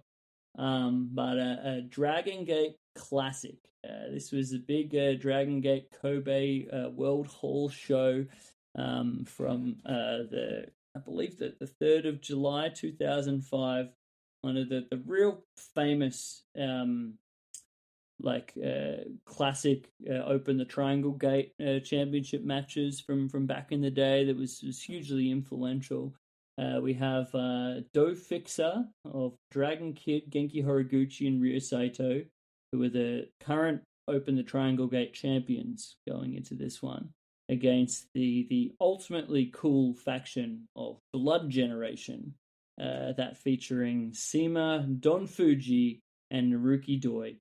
And this, I was very excited for everyone to to see what this was. I love this era of Dragon Gate, and I was very excited to share that with everybody. Who wants to go first here? Brad, do you want to go first? Sorry, I had my thing muted. I'd started talking, but I wasn't talking to anyone, just me. It was a really fun match. I don't know if it's like massively different from the other Dragon Gate 6-man tags we've seen, or the Toriumon one that you'd done at an earlier wrestling club. Is that what it was, Toriumon? Yeah. That was sort of like the first ever 3-way Triangle Gate match. And I think that was hugely influential as well. And then this was the one sort of like following that was just, I guess, also interestingly like a precursor to the very famous Ring of Honor Dragon Gate 6-man that was got over pretty crazily back in the day. Yeah, so like all those matches, I sort of they're sort of on the same level for me. So like they're all doing really cool stuff and moving really fast, and so it's not like once you've seen the other matches, what was in this one wasn't sort of super new or unexpected, but like it would have been at the time. Like that it was this evolution of things that was happening. But it's still like as a main event to a wrestling club, it's like if you want to see something that is just like the coolest version of what wrestling can be, this is sort of it. Like you've got your hardest hitting versions and your funniest versions and your most technical versions. But if you just want something really cool, like watching these guys go is really cool. I love that.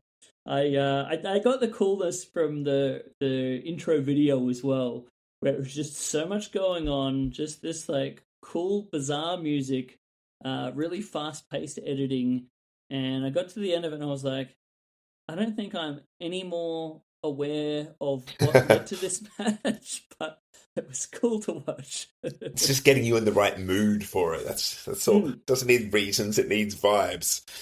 Yeah, exactly. And then talking about vibes, those entrances, dude. Oh my gosh. You don't take a exercise. What are they called? Like the I don't even know what they're called, like the bands, the exercise bands with like the The hooks on the handles, end like of a them. resistant bands with the handle That there you go. things. Yeah. Resistance Bendy bands, yeah. things. Yeah, resistance bands. Like I was like, yeah, that is a weirdly cool thing. I now sort of feel like I want to see someone just get in there with like a couple of dumbbells and just do. Well, did Lex Luger ever do dumbbells when he was the narcissist? I'd be surprised if he didn't do some sort of workout routine. Yeah. But yeah, one of my favorite parts of these, in a lot of ways, like nonsense factions in Dragon Gate over the years. Like if you watch Dragon Gate for any semblance of time, there are so many factions to keep track of, and different ones that lose like faction must disband matches, and evolutions, and some that last longer, some that are shorter. All of them have these like wonderful like nonsense English or Japanglish sort of like names, and different things that are sort of like a semblance of the theme for the group, which I really adore. And I look at Blood Generation and I'm like, are they just dudes that work out? Is that what we're going for here? Cool dudes that like to work out? Did they always bring the workout gear for their entrances? I think so. Because it feels like one of those things, like when you're wrestling, you're just like, "Fuck, we've got our workout gear here. Do you want us to all take it out for this entrance?" And like, yeah, okay. It's like, does it mean anything? No, but it pops the boys. So, I mean, Seema's amazing sunglasses as well. Oh my gosh. yeah, I like Seema's whole look. His entrance sunglasses, very cool. I think very something. But like his tights with the tassels coming off them, and just like, I don't know. It's because it's like when I got into wrestling, and like just the looks from then I find sort of appealing. But his is just a cool look. Ultimate cool. And I agree with you. Sorry, go on, Joe. Oh, no. All I was going to say is, who's the wrestler who's got the wearing blue and yellow, like the blue like shirt and the yellow long tights? I think that would be Genki Horiguchi. Or he takes, like, if there's a story, like a through line to this is we fuck up this dude and he's back. That's the story. Like, you want to talk about the psychology of this match? Is this dude's back and him just generally get fucked on from beginning to end. There's a lot of cool stuff, the other stuff that happens, but this dude, he's in trouble. I mean, that may make sense because he is the master of the most perfect backslide of all time. So I guess if you work over his back, he can't do that backslide as effectively. Okay. As we would It's like, see later in the match. it's like working Aja Kong's arm. She can no longer do a spinning back fist to you.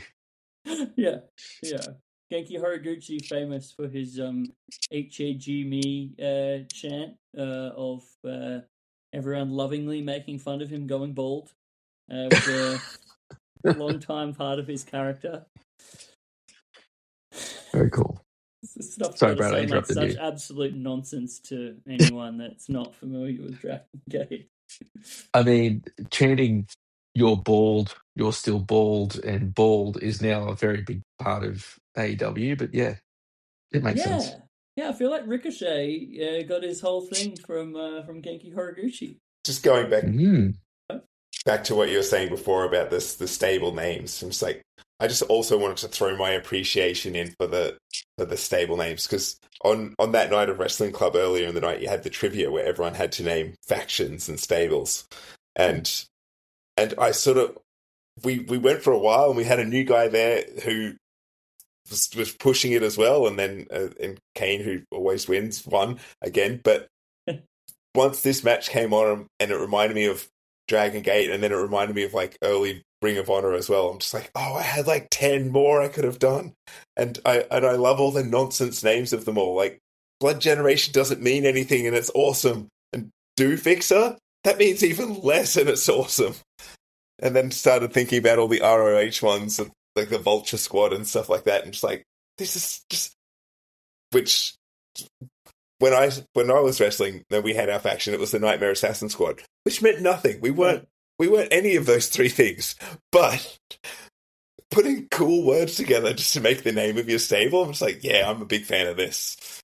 Oh my gosh! If anyone in that thing had proper knowledge of Dragon Gate, I feel like it would have just blown everyone out of the water. They could have just been throwing out like World One, the Jimmies, like Jimmy's.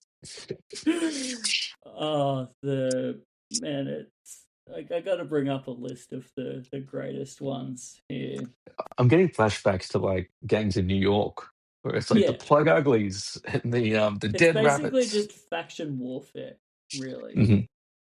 Mhm. But yeah, all right. Some of my favorites here. One of my favorites that still is actually active. Natural Vibes, kind of a Rasta themed faction that's led by KZ. I don't think they should do that. I was actually going to say, Brad, like Natural Vibes, like Vibes has come back into the youth language much more than it probably was when it was first created. This Dragon Gate is cutting edge. It's ahead of the game. Yeah, all the kids are into. Sorry, I can't think of any other factions from Dragon Gate. The All Jimmies. the cool kids are Jimmies. into Mad Blanky. The M2K, that was another really cool one. Crazy Max, I think, was a very influential one of back in the day. How can we forget the Muscle Outlaws? Oh, that is cool. A successor to Blood Generation, of course. We got Typhoon, as we mentioned, the Jimmies, Verzerk, Tribe Vanguard has got to be one of the greatest nonsense names that they would have. But to your point, Chris, like the Muscle Outlaws actually does make more sense for Blood Generation for a bunch of guys who turn up and then like pump their muscles in the ring, right? Like, so it's like they got there eventually. They're like, Blood Generation, great. Pumping muscles, great. You know what? Pumping the muscles is where it's at. It was that or starting to like bleed yeah, at the start of their matches. It's like, we'll go with getting pumped. We'll worry about we'll blade later. And that comes later. yeah. I don't know whether it was like meant to be like a blade kind of like thing. I'm not sure, but Like a vampire thing. Yeah, perhaps. I don't know. But RED was another one of the great heel factions, and I never knew what it stood for. I can officially tell everyone I'm reading it and finding out for the first time. The heel faction known as RED stands for Real Extreme Diffusion. Diffusion. Oh my gosh. But anyway, aside from the nerd out of Dragon Gate nostalgia, I very, very much enjoyed the madness and speed and ridiculous amount of moves and spots and just craziness of this match. Like, I watch a match like this and I'm just like, dude, how on earth do you remember? Do you come up with the flow of this match or the structure, and B, how do you remember it? Like, it's just insane how intricate this thing is. And I feel like when you're going down the finishing stretch, it really hits an awesome crescendo as well. Like, the pacing of it is really good. And it really feels significant when we're going to the finish of the match. And I kind of forgot how much I enjoyed it, because it had been a long time since I'd actually watched Dragon Gate, and watching this actually got me to start up a Dragon Gate Network subscription. So supporting the team there, and I've since enjoyed a bunch of more recent Dragon Gate, which was a nice surprise too. It's a great match. Like the everything you said just about the movement of it, the intricacy of it. Again, I forget his name. Blue Genki? shirt. Yes. There's a part where they sort of get him into like a bridge off the ropes, and they just take turns jumping and doing various leg drops and elbows to his back over and over again. They tear off the physio tape that he's got on his back.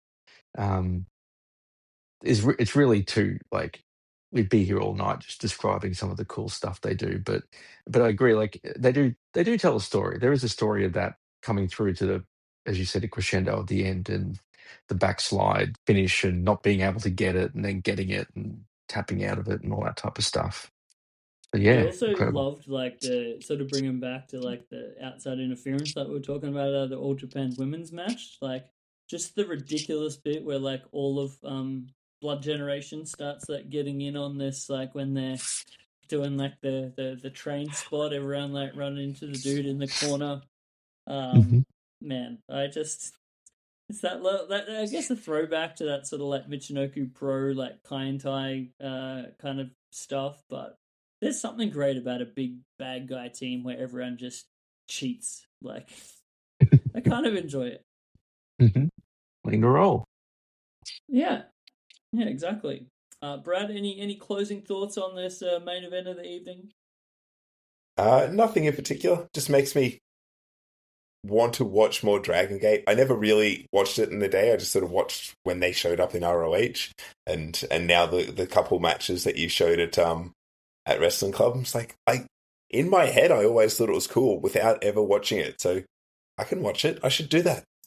I mean, I was kind of intending that a little bit. I was interested to see what appeal this match would have to a lot of people who probably don't have any idea who any of these guys are. And just kind of like watch it for being like just the batshit value of it, I guess. Of just I don't know what this is, but that was pretty crazy. So hopefully it ticked that box. But as we're now at the end of our evening, we will throw to a more drunk version of Brad and myself and the people that were around at the end of the evening to see their favorites. But I'll pass over to you, Joe.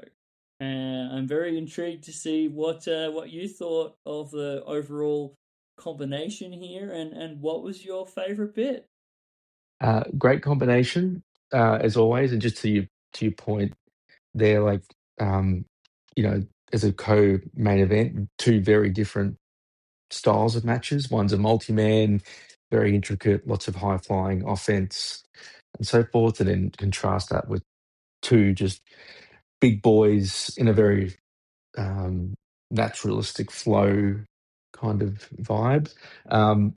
Not to be again one of my brand for one of my brands, but it's Stan Hansen and Vader for me for a match that is, as Brad said, like so famous. Sometimes those big matches or those big moments in particular, you track them down later and you watch it and you're like, oh yeah, like it's a good match, but like really, it's just if the guy's eyeball doesn't pop out of his skull, it's sort of whatever. Not whatever, but like it's just not. You've seen better matches, but again, considering it's a count out finish, the crowd, Stan, and again some of the shots they have there, just close ups of both their faces as they sell. That's my pick of the night for sure. Awesome. I love that. Yeah, it's funny because I was thinking the same thing. Like there is a little bit of sentiment out there of some people that are like, oh, this is the match where the eye thing happens, but other than that, it's just sort of they just hit each other real hard, and then it's a bit of bullshit finish or whatever. But I think there's something about that is fantastic, and especially watched with today's eyes, where wrestling, generally speaking, feels very different to these kind of vibes. I feel like this really stands out as something that's so, I don't know, it just has like a different level of appeal and obviously physicality than anything we would see today. Probably, for good reason we don't see that anymore today for the most part of people's health. But I'll never watch a match like that and not just be like, dude, big old boys beating the shit out of each other. Here for it. I think too, like for Stan, like considering he doesn't reach into like a bag of tricks. Do you know what I mean? For the spots and offense he does, you would think that maybe as someone who watches his matches, you maybe get bored of it after a while because you're like, oh, okay, like show me something new, do something new, do it. But like, it's part of his magic for me. I think that he's not having to be like, oh, this time I'm going to do, I'm going to do the Western Lariat. I'm going to avalanche, Western Lariat. It's like, no, no, no. Actually, that's the other thing about that match. Going quickly is Vader doesn't fall for it, hits him with it, and Vader doesn't. So Vader can withstand the Western Lariat, which is a big deal. So yeah. Anyway, that's all that's to say. That's my match of the playlist for sure. I think that is an excellent pick, and I was too drunk to remember if anyone else mentioned that one on the evening, but let's find out.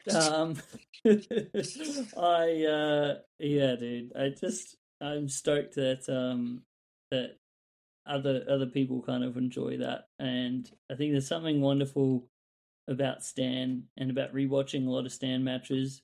And when you just see how much of it was like that kind of jazz flow, that improvisational kind of like, well, I don't really know what I'm going to do, but I guess I'll just react to what you do. And there's just something so awesome about that. Love Stan Hansen. Love this match. Let's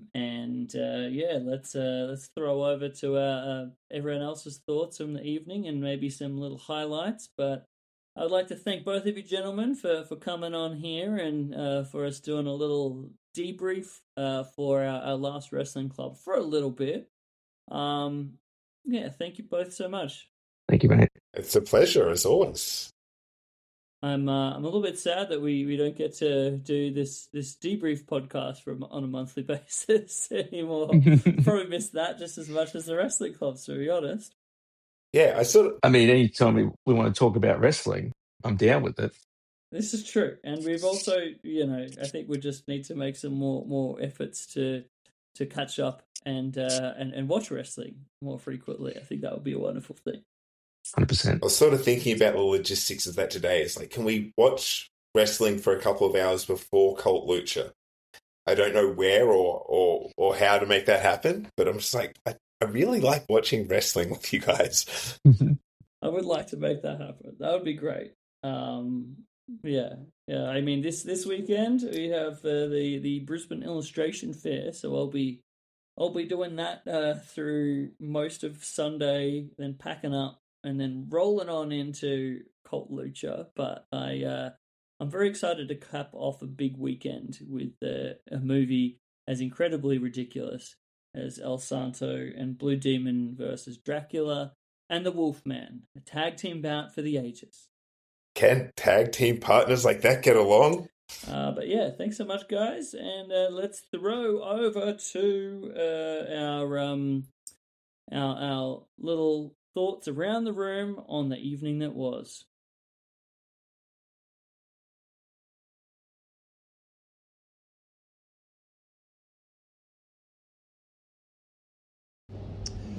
Okay, so we saw a bunch of wild shit tonight. I was in watching it all together. It's like it sort of comes together sometimes a little bit different to like when you're planning it out, beforehand. But I was really happy with what it ended up being like. But all sorts of things I feel like were encompassed here. We started out with the All Japan Women's match, the Dump Matsumoto one that I really had a lot of enjoyment from.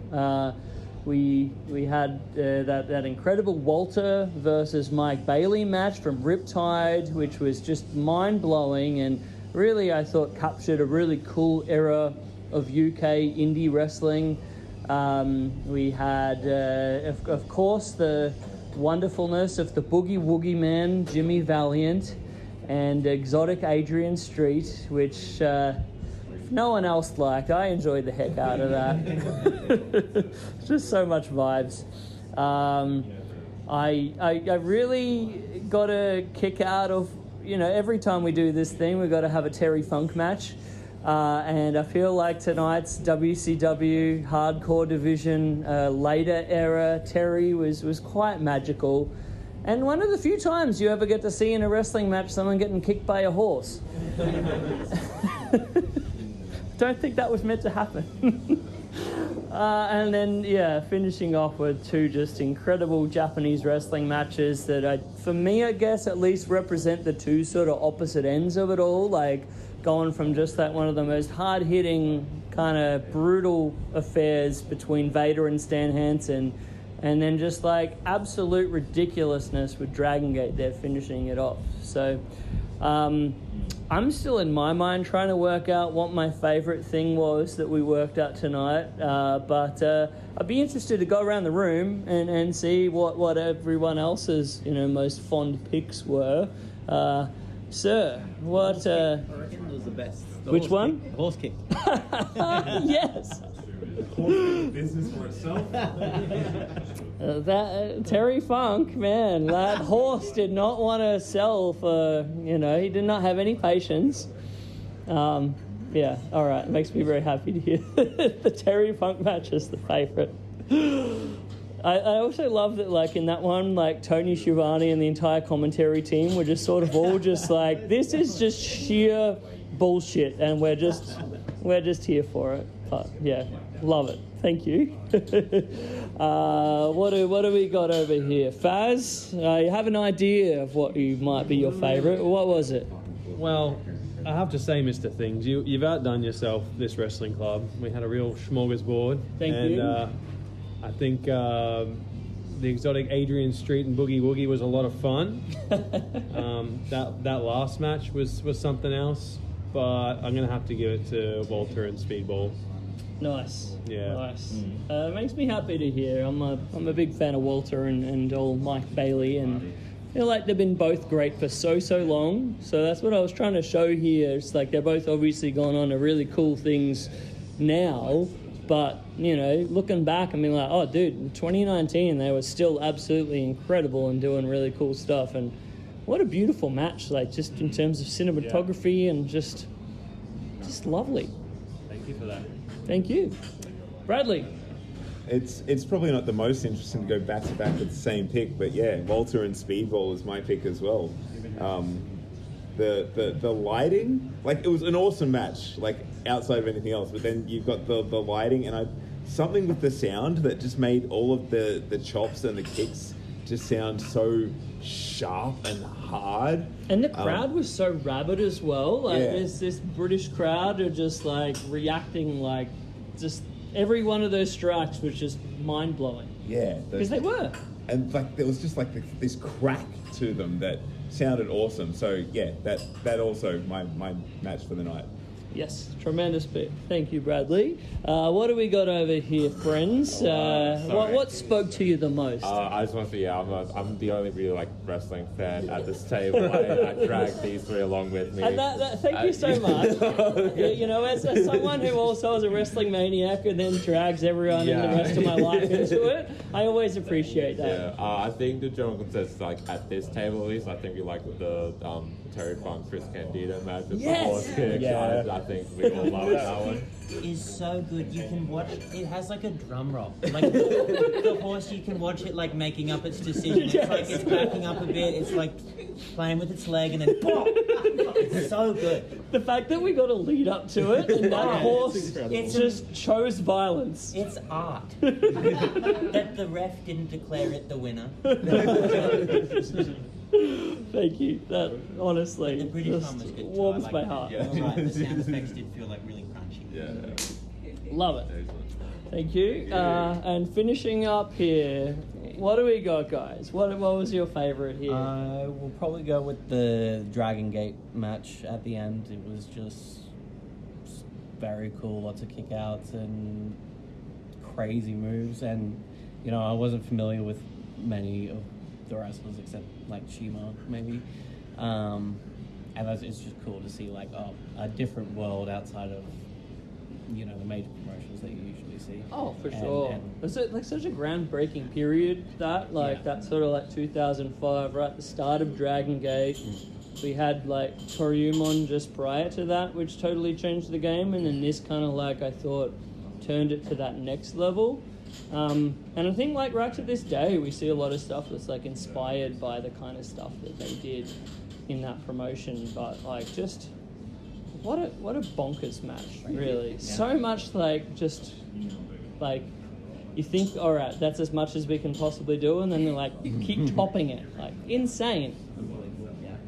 Yeah. How about you, Abby? Did you have a favorite? I think the Dragon Gate was the best. Like, it was just like non-stop amazing. But the Speedball and Walter was just like, it was like Wes Anderson shoots indie wrestling. It was just so captivating. How it was so cinematic. Like, I cannot get over that. It was so cool.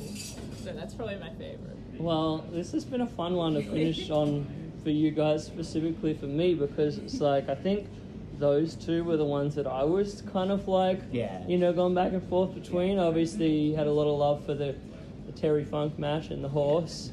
I have an absurd amount of love for Adrian Street, and I hope tonight, like, got that across. What a magical wrestler. But I think if I had to pick it right now, I'm feeling like that Walter Mike Bailey match was just something so that I needed in my life right now. So I think that's my match of the night.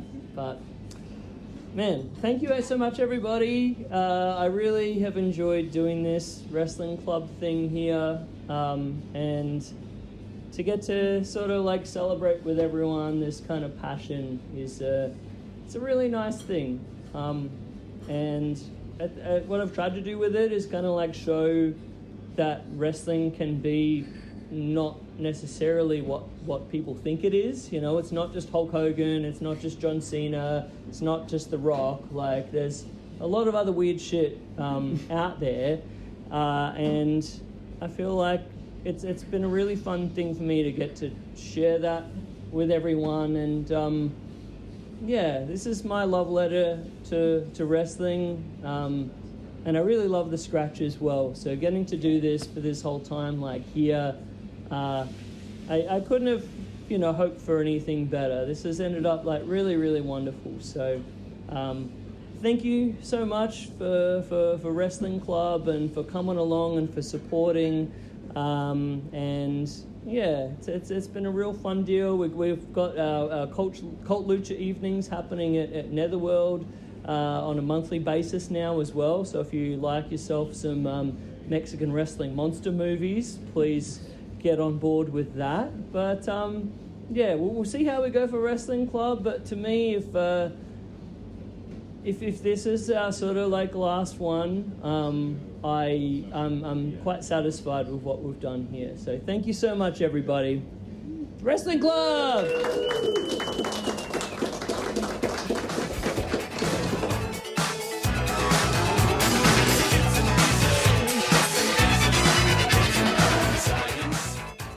I can't believe what we've just seen. The hardcore title is now on Interstate 84 here somewhere, I guess. I guess headed to Boise somewhere. I do understand we are now trying to dispatch a camera crew as we speak. And this is the first time for us to the hardcore title. All right, a camera. You think the truck will make it to the end of the parking lot? That's a good question. I don't know. There you see in the background the Idaho Center here in Boise. And yeah, we're here on the outskirts of Boise. And where is he headed with Chris Candido? I don't know. That's not the airport. No, that's not the airport. Good call, Brad. Maybe it is the airport. We're in Boise. It looks like some sort of a ranch or... Yeah, judging what he just drove by, we might be near the stables. Didn't Candido say he's going to take him out like an old horse? Where is Candido going? He's going to get on old Soup Bone. This is bizarre. We have never witnessed anything like this, and neither has that horse. Now, Horse doesn't seem too pleased that Funk and Candido have invaded his area. What if the horse can count the 1, 2, 3? Come on. We've often wondered if men can survive. He's going to... this. Oh! He pile drove him. Oh! Jeez, I've heard of a mule kick before. I've never seen a horse kick. horse with one of the biggest high spots of the night so far. Oh! Tremendous stuff. Guys, it brings us to the end of another episode of Wrestling Out with Chris Things. I love these Wrestling Club Edition ones. I hope you get a kick out of this audio nonsense that I enjoy putting together so much. Thank you so much for sticking with this. I hope you enjoyed it. Big thank you also to the great guys at Social Suplex, socialsuplex.com, the home of this podcast. And the Social Suplex Podcasting Network, including a variety of other fun wrestling podcasts, such as Keeping It Strong Style, One Nation Radio, All Things Elite, the Trish and Sarah podcast, Tunnel Talk, AEW Match Recommendation podcast. I think there's a Joshi podcast. Lots of fun stuff to be found. So thank you to Social Suplex. And if you would like to support this podcast, you can do so. I mean, totally up to you. If you just are not in a spot to be able to do that, no problems at all. I know it's hard out there.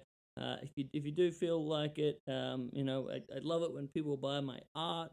If you feel like doing such a thing, christhings.com.au is the place to go.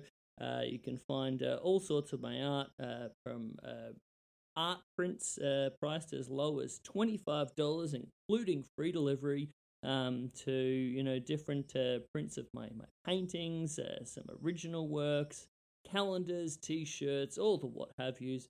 As I mentioned earlier, you can also get commissions. So if you'd like to hit me up, if you have a fun commission art idea, be that an illustration of your favorite match, or of your dog as a luchador, or anything in between, or just a classic pet portrait. I've loved doing those lately. I love to make that happen.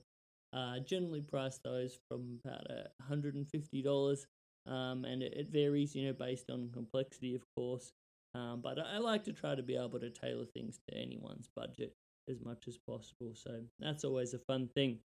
But I think that brings us to the end of the episode here. A bit of a hefty one, but I hope you guys have a wonderful week. Until I see you next time, thank you for enduring my nonsense. Take care. Oh, and I hope you get as much joy as I do from this incredible song to take us out by Exotic Adrian Street.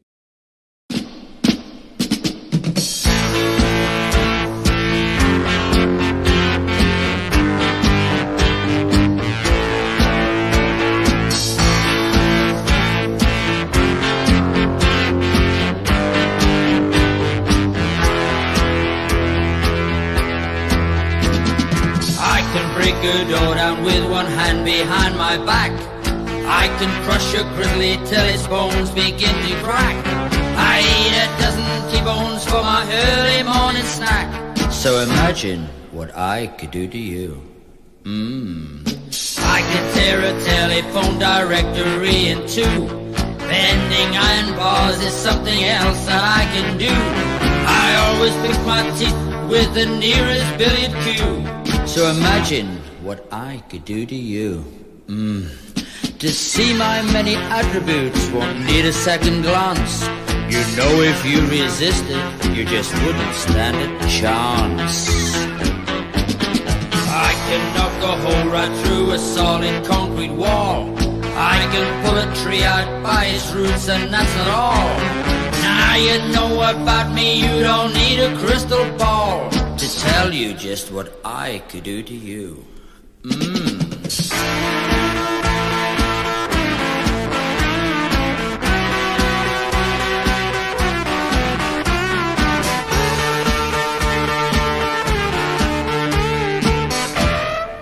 I thought of something already. To see my many attributes won't need a second glance. And you know if you resisted, you just wouldn't stand a chance. I can crush a house brick with one movement of my hand, and laugh while I reduce it to a dusty heap of sand. I got a splendid figure when I make my chest expand. So imagine what I could do to you.